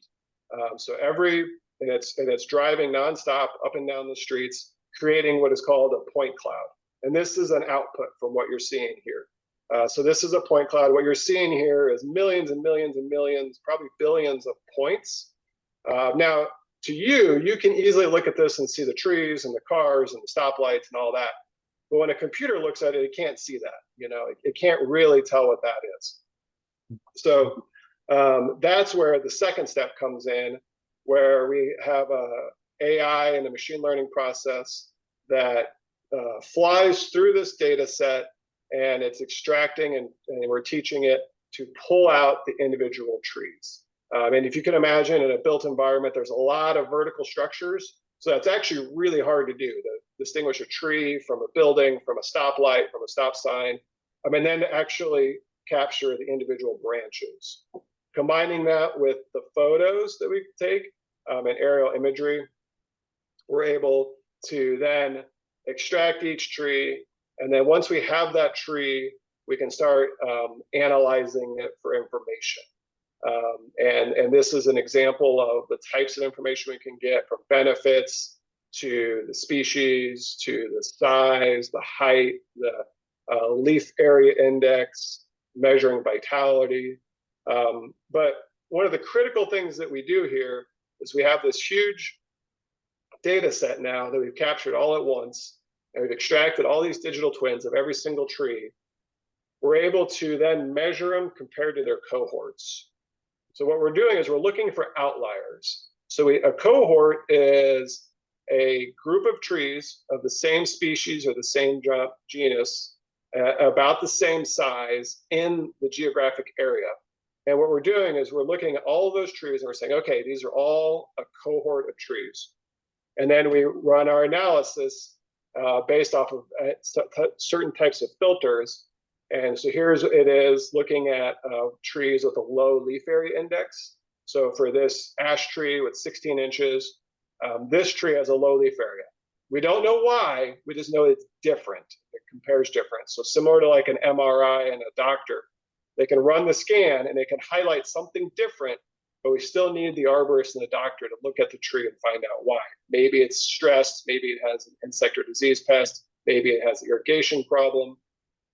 Also, we can look at trees that are outperforming. We could see like, okay, why does this tree have a thicker, better leaf area index than the other trees? Maybe it's getting proper water, maybe it has a better growth space, maybe it has too thick of a crown and it needs to be thinned before an ice storm, something like that. So the idea is we identify all these outliers within the cohorts. And then that's what I mentioned with the doctor or the arborist comes in and inspects those outliers. So we have the ability to do virtual remote inspections. And then of those subsets, we then send out field arborists and do more detailed, thorough assessments of those trees. So that's the how. So now I'm going to talk a little bit about kind of the why. This is something I put together about a decade ago, and I think Tucson is well on this continuum here, you know, and lots of cities are. And the whole idea here is to create this idea that we should be building our urban forest programs.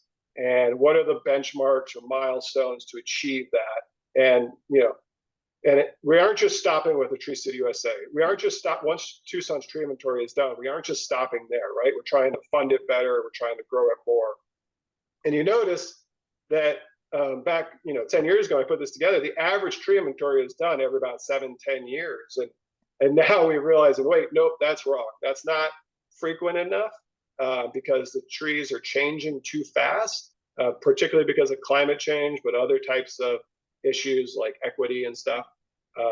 So now that needs to get shortened. Maybe 2 years is the right one, 3 years, somewhere in there. To, again, shrink that feedback loop. So here's, because of the new process that we're using and that we're able to do it here, you know, this is the new type of program that communities are adopting, where you do your initial assessment, whether that's a GIS-based one or a smart tree inventory one, and then about every other year you come back and re-scan it and update that data and look at the vitality and the growth and the change over time. So, you know, Tucson is definitely leading the country in what you're trying to do there. It's really exciting. Planting all these millions of trees is going to be great. It's really going to improve the quality of life there. The challenge is going to be managing them, and the challenge is going to be understanding which ones are thriving and surviving. So mentioned earlier that we're working on your tree inventory. Here's where we're at right now. If you want to scan this QR code, you can go to the public version of it. You know, this is not 100% QC'd yet because it's not all done yet. The stuff in red is the stuff that we extracted from Google Streets. The stuff in green is the stuff we've field verified and have updated the information on. So this will be very dynamic as we change. The important thing I wanted to point out here is that when we're all said and done, you will have all those ecosystem services listed there. So you will be able to see how much these trees are benefiting you. So let's dive in now and show you what you'll be able to do with a kind of looking at a remote assessment with a outlier tree. So here I did a search by a tree that's over a certain size and has a low leaf area, and it isolated this tree. And when I zoom into this tree, here's what I'm able to see.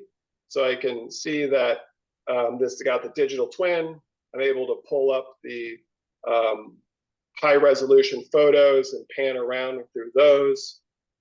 Then I'm able to turn on a new updated street view, which will allow me to see the digital twin as it and pan through and see that and zoom in on it. And then I'm able to take that and I can compare it over time. So we introduced a 4D model here, so I can see how that tree has been performing over time to see if it's been declining or if this is a new update. And then I can make any edits to that tree if I want. So I'm going to show that it's got some dead and declining branches, and then it needs a further inspection.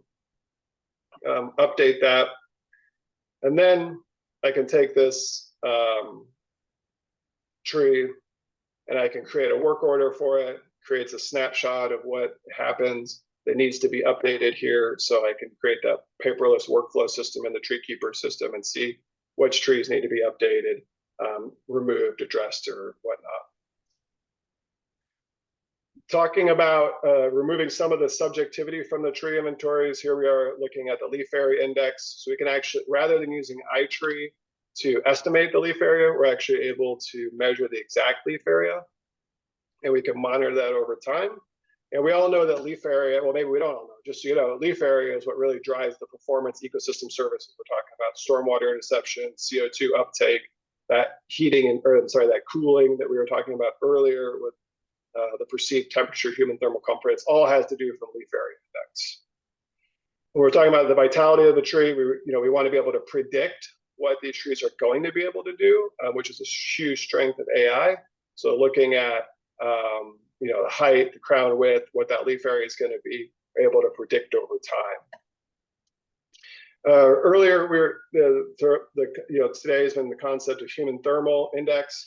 We're able to overlay that with the trees, and you can see and feel that. And the important thing to understand here is, and if you look at this middle of the screen, and I want you to focus on how they radiate out. Trees provide more than just the shade benefit. They actually cool the area around them, right? And when you have groupings of trees, it provides amplified effect, which is why when you're in a forest, it feels so much cooler than when you're standing under a shade tree. We're able to model that real time. So this is a real assessment done in Pittsburgh this summer, and the temperature and the feeling. And this one has to relate on the particulate matter, so you can pull that up as it relates to specific ecosystem services. So I know that was a lot. It just so happens that you guys, we are in the process of doing some live workshops right now to learn more about this, see this in action. So all this week we're in California, but actually next week on Tuesday, we'll be in Scottsdale. So just right down the street from you guys. If you're interested in seeing and sitting in the car and going for a drive, this is what those workshops are looking like. So we're talking about AI in urban forestry, talking about the smart tree inventories and going for a drive to see it in action. You can actually see the point cloud being created. So there's the QR code if you're interested. And then, so finally, what we're after here in this world is this concept of having more objective data, being able to more repeatable. So not having to do it every 10 years, shrinking that feedback loop by being more efficient and having more precision to it. So that's what this LiDAR, AI, machine learning can do for our trees. And this QR code will take you to I had it on the beginning, I forgot to mention it, but this will take you to a copy of the presentation if you wanted to have that for anything. But I appreciate invited to be here and share this, and I can answer any questions.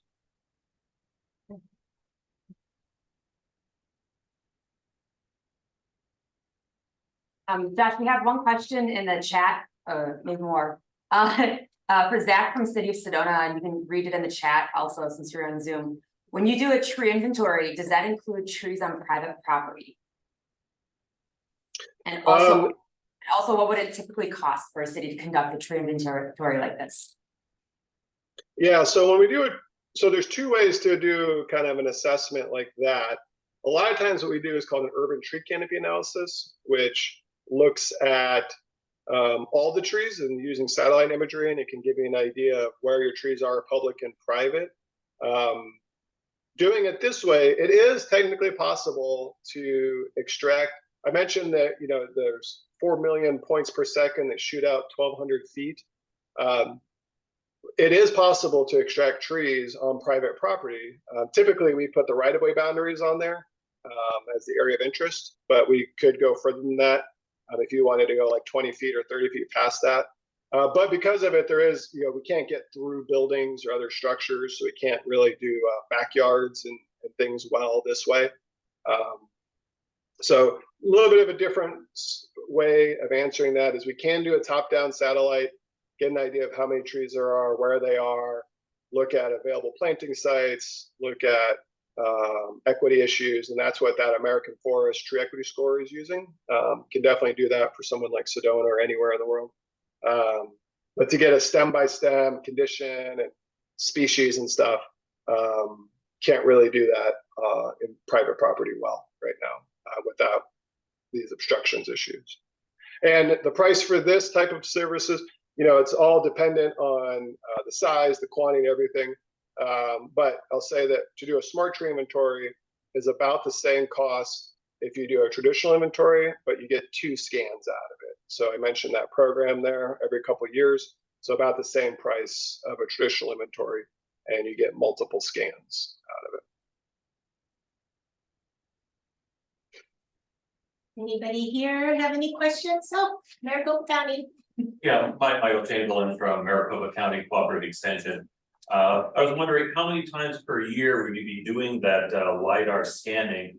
And if you're going to be comparing scans from year to year, don't they have to be done at the same time of year, especially if you're dealing with deciduous trees, so that you have them at the same expected season? Yeah, great question. So we're only going to be scanning once a year, and then we would do it every other year, so biannually. And yes, we would try to do it about the same time of the year. It's important to understand that we really only want to do is scanning during leaf on conditions, so we can calculate that measure that leaf area index. We're working on some technology to do leaf off and look at things like risk, but that's a couple of years out probably. So yeah, we biannually every other year and around the same time of the year so that it can be as consistent as possible. Using the same techniques so that it is apples to apples.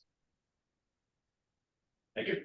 Thank you, Josh, for all this great information. I think tree advance and tree inventory has advanced. I remember 12 years ago going to an iTree workshop, and I was still doing inventory on paper, you know, and now we're doing it on tablets and we're doing scans. So I think it's come, you know, really fast and far. So next we have Martin Norton here, and this year he became the director of the Arizona Division of Occupational Safety. Thanks for coming, Mark. And his specialty has been in organizational management, and he has published 2 books on the topic of safety and health management. And since the governor declared safety this year, we thought it was very appropriate from having a state agency also talk about what they're pushing out in terms of implementation. And as we're getting loaded up, thank you, Mark, for coming. Thank you. So I'm gathering just from listening to the questions and everything that this is a mixture of different municipalities, cities, other organizations as well. So my purpose in speaking, or what they've asked me to come in and talk to you about, is what ADOSH, and for those of you who don't know, ADOSH is the Arizona Division of Occupational Safety and Health. So we are the state version of OSHA. Don't run, don't leave. You say that word and people kind of shut down. What we want to talk about just for a little bit is to give you a little bit more clarity and a little bit of an understanding of something that kicked in last year on what we call an emphasis program. There is no heat-related standard right now at either the federal level for OSHA or at the state level. So the federal OSHA is in a rulemaking process, and I'll show you some information. You guys have access to this. I'm assuming you can distribute the slides to them. So you'll have access to the slides, but there is a rulemaking proposal in place right now on the federal level to try to develop a heat-related standard. As you probably discussed earlier today in some of your other discussions, heat-related fatalities are on the rise. This is just general information dealing with the general population. But I will tell you from a work standpoint, heat-related fatalities are on the rise across the country. Especially this last summer, it was brutal. And you have employees who are performing a variety of tasks, both indoors and outdoors. And when we talk about heat-related issues, we're not just focused on the outdoor worker. We're looking at employees who are working inside. You may have an employee who's fully suited up and has to go into a confined space, and that confined space might be 20 degrees higher in temperature than the outside area. And now they've got all this added burden of carrying this extra gear, and that's going to increase that metabolic load on that employee. So from that standpoint, we have to look at it and say, what are we going to do, or what can we do to try to ensure that they have some tools available, some resources available to kind of protect them so that they don't suffer heat-related illnesses and or potentially fatal outcomes with respect to heat. I will tell you, this year in Arizona, we had multiple heat-related fatalities in the workplace. And some of them you probably read about, some of them were in the paper. Some of them you don't hear about. Some of them we get a phone call and we get a report, and then we make contact with the coroner and we find out, uh-oh, this was a heat-related situation. All right. So we have to kind of take a look at it. And on that level, from the standpoint, as I said, this is just general information, just to kind of give you an idea that, you know, the problem is increasing. We are getting hotter. National Weather Service says that in Arizona, the heat is the #1 weather-related killer. As you know, we have our monsoon season, but other than that, we don't really have a lot. I was born and raised here in Tucson. And everybody always asks me, why did you come back to Tucson? And I said, well, I've been to the East Coast, I've been to Alaska, lived there for a while, didn't like snow, didn't like shoveling snow, didn't like humidity, came back here and said, I can handle heat for 3 months. And then the rest of the year is gorgeous. So we just have to kind of focus on getting that. Now, that being said, people who live here, people who were born and raised here, people who are from this environment tend to take it for granted. And they don't prepare the way they should in the workplace. And they figure out, we can handle this. And nothing could be further from the truth. So some of the myths that you'll hear out in the workplace is, well, if the employees aren't convulsing, then it's not a serious issue. I have employees tell me that when I interview them. We'll have people say, well, I drink Gatorade all day long, or I'm drinking sports drinks all day long. Not necessarily a good thing, all right? We want to do a better job of educating the workforce and letting them know what they can do to protect themselves.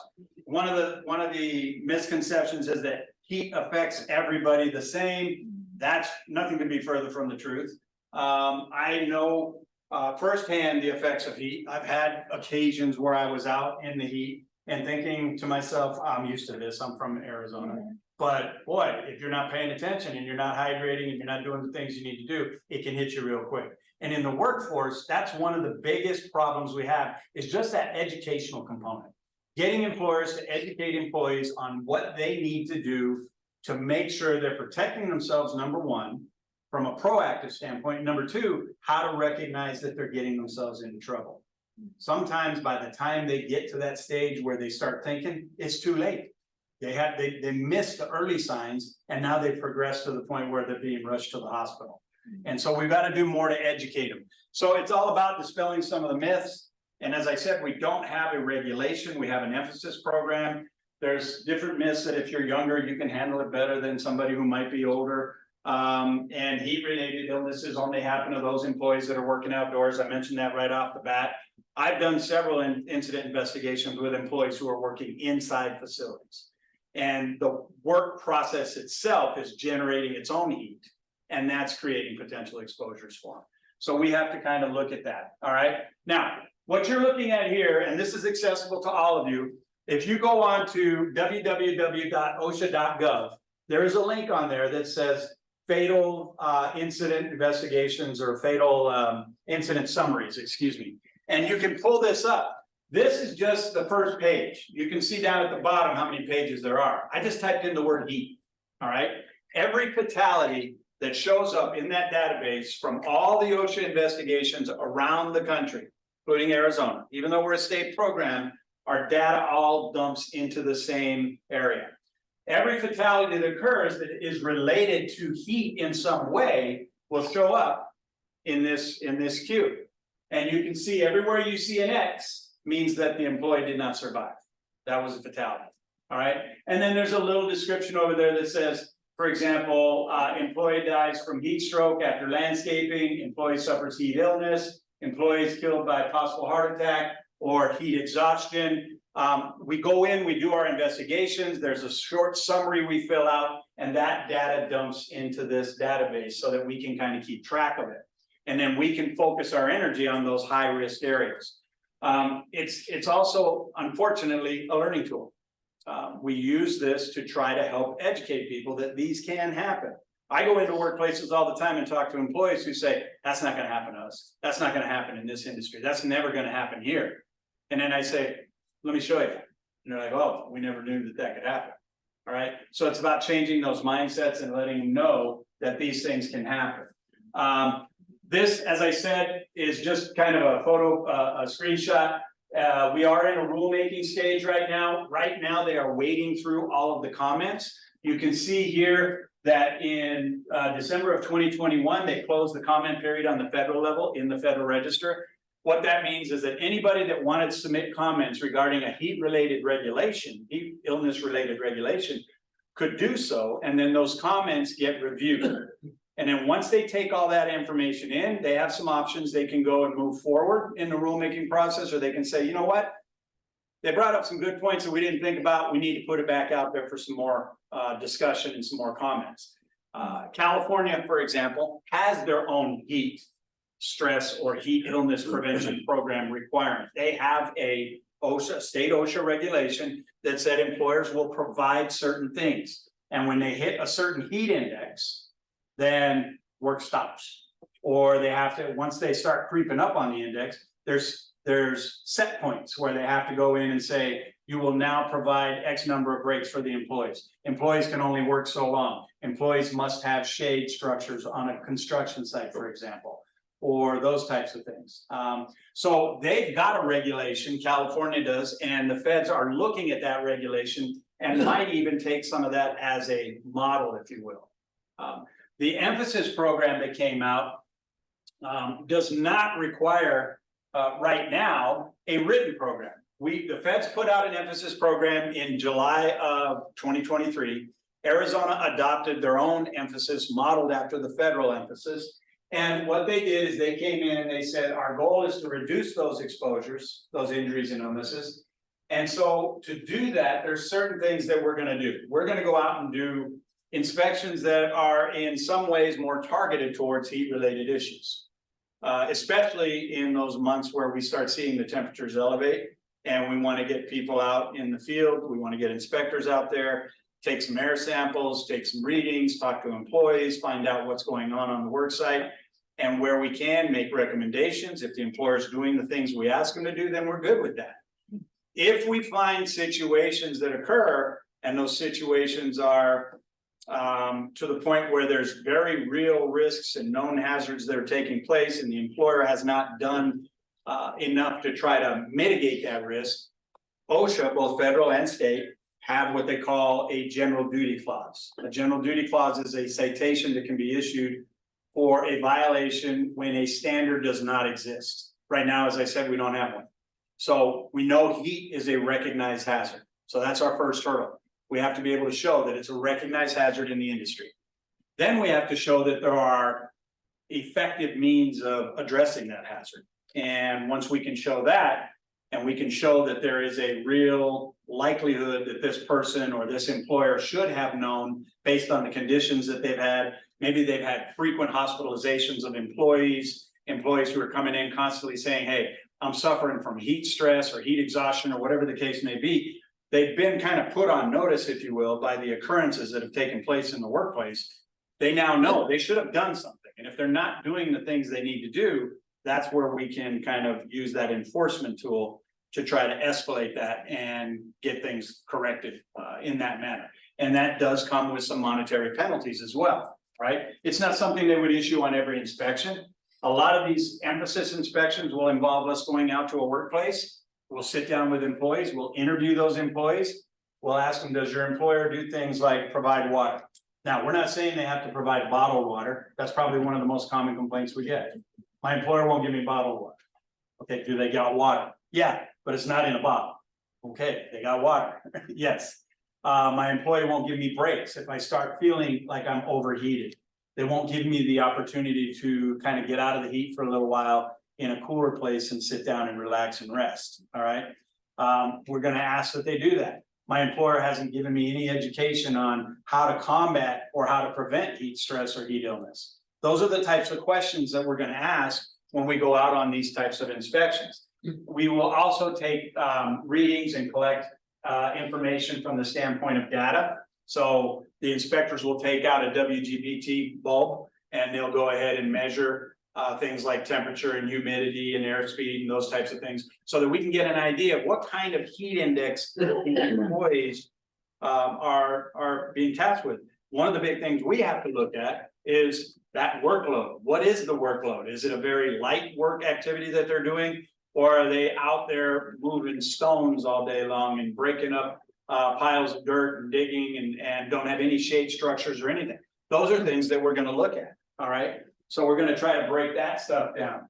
We'll do more training from an outreach standpoint as an agency. Our training staff, the trainer that I have here in Tucson, after every class that he teaches, he spends about 15-20 minutes talking about heat-related illnesses and how to prevent them. So we kind of built that in to educate the workforce a little bit more. The National Weather Service may trigger inspections as well. We may see things pop up where they come in with high heat hazard warnings or something like that. And we may go out and say, all right, based on what's happening, let's go out and focus in construction and take a look at some heat related issues, or let's go out and do a couple in the manufacturing settings where we know we might have specific heat related issues. And as I said, violations can result in citations using what we call the general duty clause. One of the things that we do on every inspection is we will do what we call an OSHA 300 log review. That's your injury illness log. We'll go in and see, are you having injuries? Are you having a history of heat related illnesses? And if you are, have you put anything in place to go ahead and deal with that? As I said, we will interview employees and we will ask the employees, does the employer have a program? Now, keep in mind when I use the term program, we are not saying that it has to be in writing. All right, there is no regulation right now that says that. If you want to put it in writing, more power to you. It's best if you do. You know, a lot of people say if it's not there and we don't have it documented, it didn't really happen. So it's always best to go ahead and put it in writing. But for us, it's more important that employees understand what's available to them, that that's been communicated effectively to them, and they can give us that information back during the interview. And so we will ask them that. Does your employer provide you with these opportunities? Do they talk to you about the importance of acclimatization? Maybe I have an employee who went to the East Coast for 2 weeks of vacation during the summer months and then comes back here. There's a difference. Yes, it's hot and humid on the East Coast. And people say, well, this is a dry heat, but I've talked to iron workers that are walking steel and they go, you know, I've done this for 20 years in New York. I don't know how you guys handle this heat here in Phoenix. I'm like, well, I feel the same way about New York. All right. It's just that they're used to what they deal with on a daily basis. You take them out of that and bring them back into this environment. It takes a little while for the body to adjust. And that should be part of the education process as well as the training element. Let them know you're not going to be, you know, full bore ready to go the first day you're back from a 2-week break because you're just not used to it. Your body's gotten used to something else. So you've got to kind of phase them back in. So we'll talk about the importance of all of that. We will document, of course, any hazards that the employees may be exposed to that relate to heat, but we will also document the proactive measures that an employer is taking to provide preventive measures and those types of things. As I said, we will look at these things here: temperature, humidity, the workload, and then the air. And we come up with what we call a heat index, and then we try to determine are they going to be, there's some calculations we can run that will tell us where they fall And we can say, yeah, there more needs to be done with these employees. Maybe we need to give them more frequent breaks. Maybe we need to provide better shade structures for them. And we can make recommendations to employers that can do that. All right.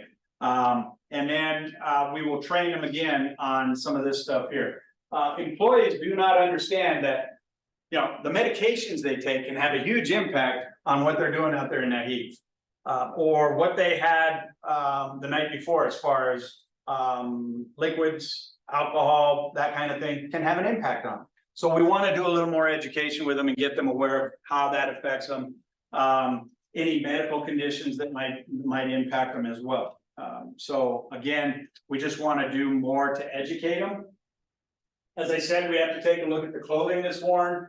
You know, you see workers out in the fields, and I got to be honest with you, I'm one of those guys that really never got it when I first got into the workforce. When I was older, in my 20s, early 30s, I didn't really pay attention being outside all day doing inspections. I've been doing this for 40 years, and I've been crawling around construction sites for years.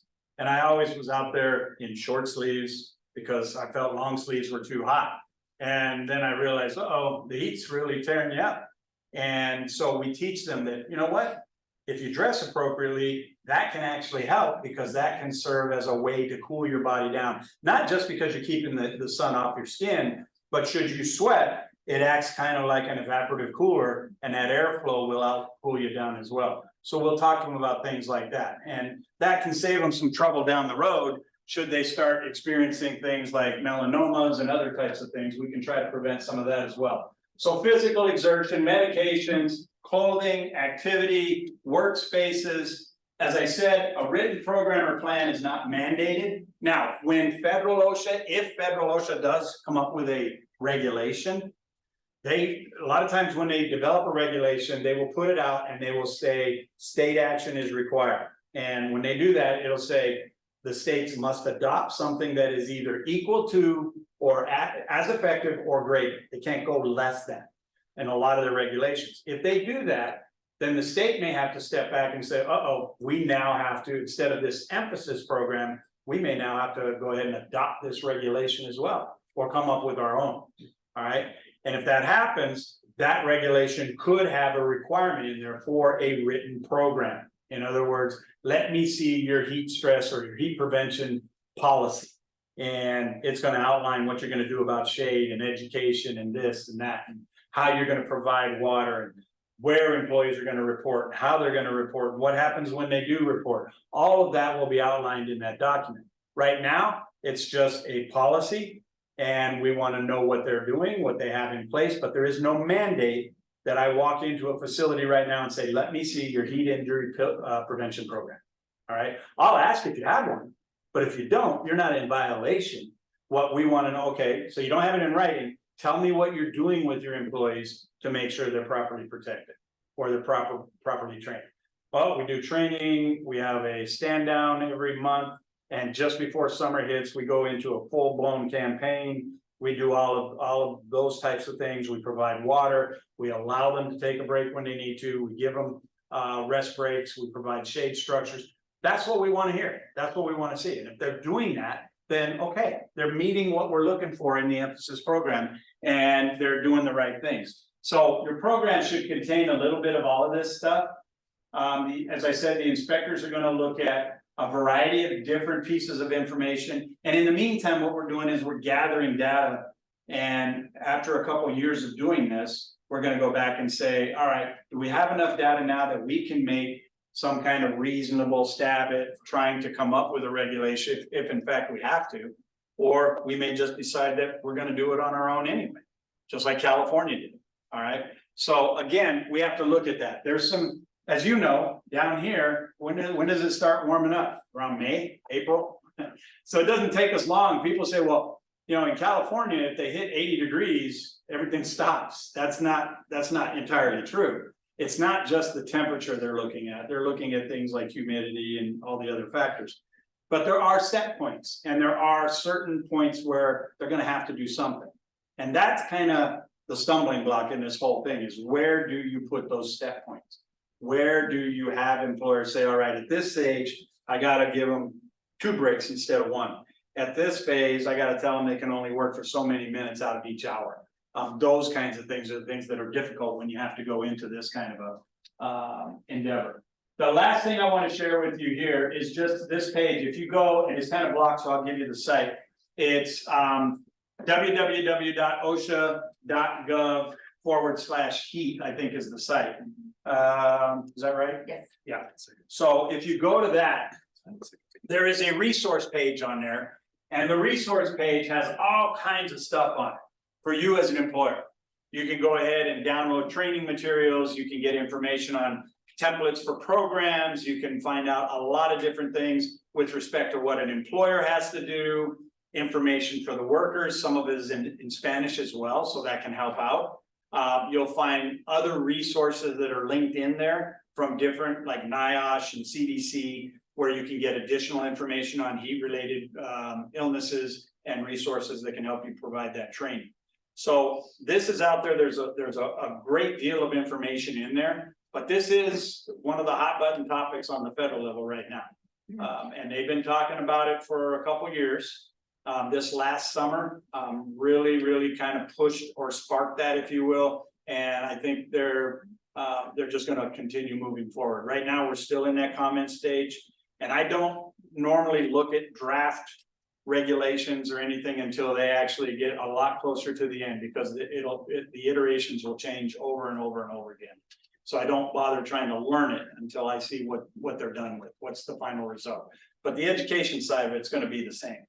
And that's the key. If we can educate the workers, get them to do the right things, get them to recognize the symptoms, understand how to properly hydrate, then we can do a lot to kind of stem that those occurrences of heat-related illnesses. And like I said, a lot of times the employees don't even know that they're in trouble until I was talking. This is going back maybe 4 months ago. I got a call at the end of the day. I was sitting in my office at the end of the day, and I got a call from somebody who said, "Yeah, I want to report what they called a serious event." And I said, tell me what happened. And they said, "Well, my nephew and I were on a job site, and he started complaining that he kind of felt, nauseous, wasn't really feeling that good. We've been out working all day." This call came in at right around 5:30. And I said, "All right, what happened?" And he goes, "Well, I put him in the vehicle to cool off, and we started driving home. I thought the air conditioner would help him out. And then all of a sudden he just kind of went unconscious." Oh. And he says, "I drove him straight to the hospital, and he's there now." All right. So he explains all this to me, and it's just a clear example of the fact that he let it go to the point where nobody recognized what was happening to this individual, because there were a lot of early warning signs, but nobody recognized it. And unfortunately, that young man didn't survive. Wow. All right. So they got to that point where nobody recognized it. And because of that, it was just too late to do anything. And this happens more frequently than we think. All right. So it is a big problem. And with the change in climate, the increasing temperatures and everything else, that problem is only going to get bigger. All right. So something's going to have to get done. So any questions? Yeah. Yeah, it's a good, for my question, it's at the individual level, you're saying every person kind of handles heat differently. Mhm. How do you respond to folks who say like, "Oh, I'm good, I've been doing this for years in the field, I'm good." And then at the individual level, are there any connections to like, this morning I was thinking about it, Sanjay Gupta's radio thing, he's like, half the population has high blood pressure.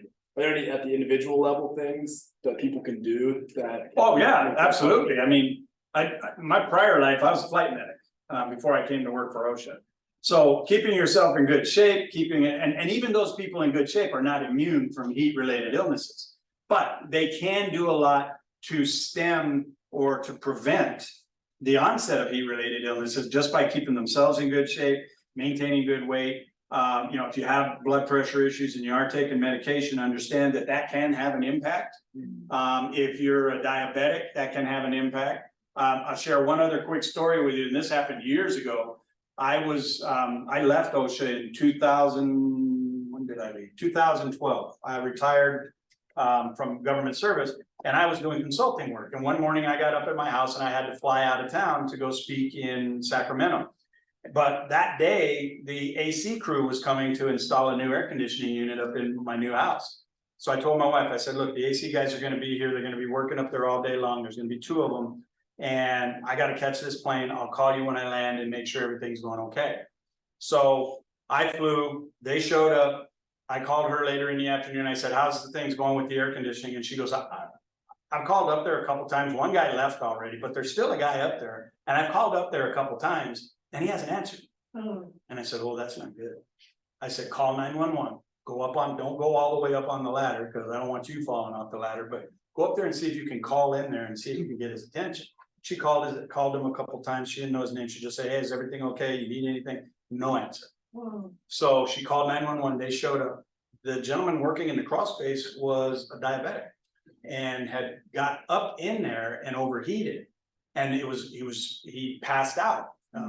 They got to him in time. They took him in. He was in the hospital for a couple of days, but I talked to him afterwards and I said, why didn't you say anything? Why didn't you stop? Why didn't you come down and take a break or do whatever you needed to do? And he says, it was only my 2nd day on the job. And that's one of the problems you have is employees want to impress the employer. So they're going to get out there and show them, I can work faster and harder than any of the guys on this crew. All right. And they're going to get themselves into problems.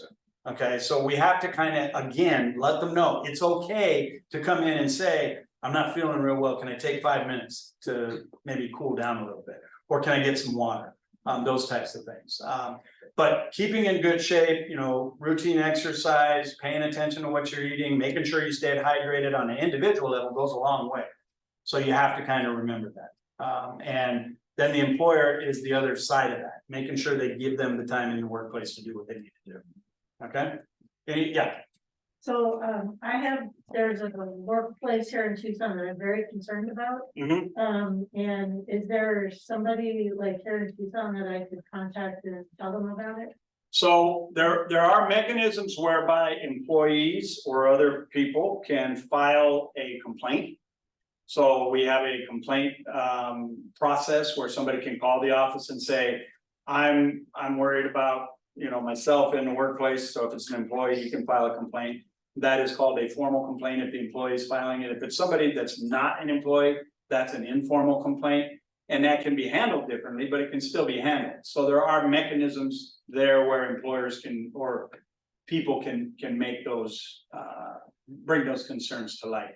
You say you're concerned, I'm not gonna ask for the name of the organization, but have you reached out to the organization at all and asked them about? I did not, because they said the only reason there's been any action and it's not sufficient is because they're union. And that's the only way they've been able to get any movement, but it's not sufficient. I'm really aware of the issues there.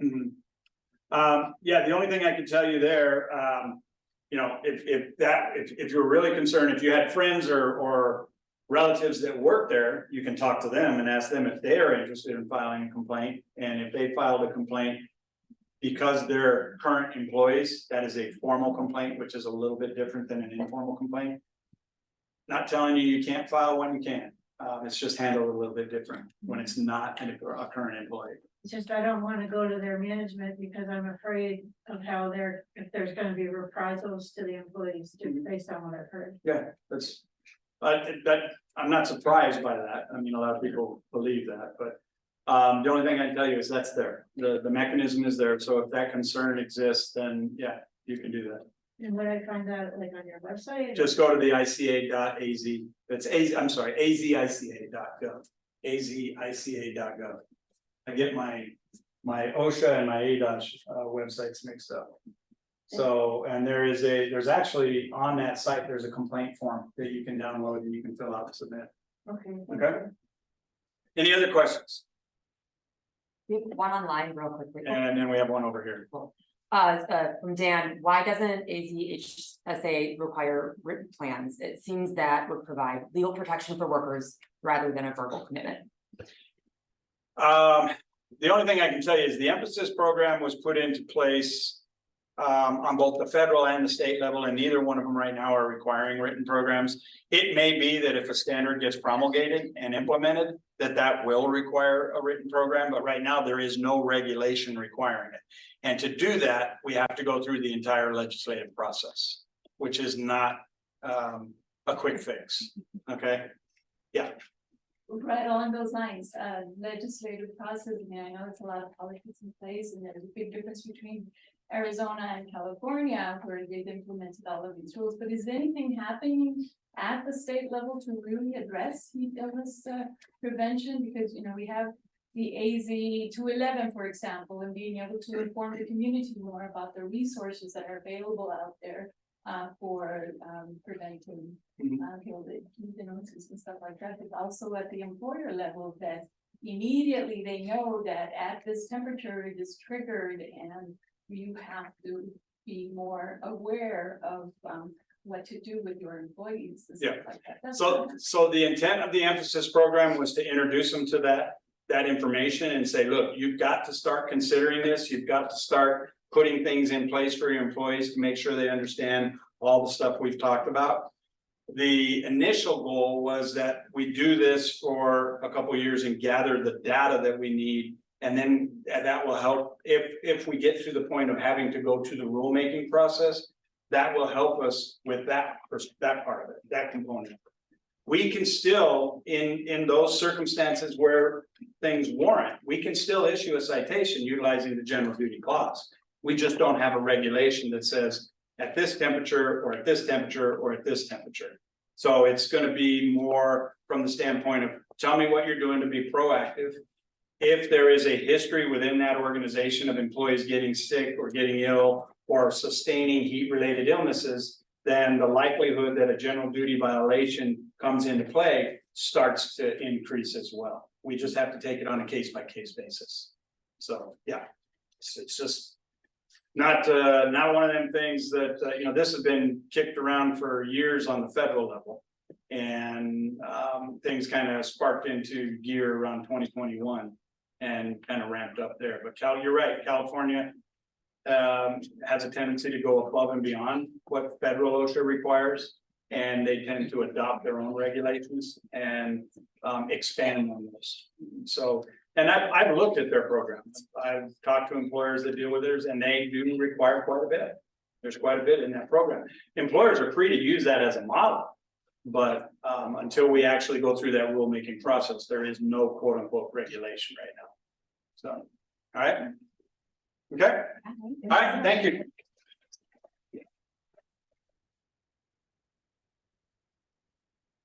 All right. Here, thanks so much. Yeah. Thank you, everyone. Thank you so much for being here. Thank you to everyone online and to our presenters. I know we're just a couple minutes over time. There is, grab coffee for your drive back, because we got more. We recorded, and Stacy is going to send out that recording to everybody if you want to have it for reference, and then we can get the slides to you, and we'll have all of that information. So look for an email in a few days when we've had a chance to compile all of that. Reach out to any of us if you have questions or ideas for future workshops. We'd love to hear from you, and mostly we just want to say thank you so much for being here, and we hope that it has been a helpful and informative day. Go out there and spread the word. Yeah. Thank you.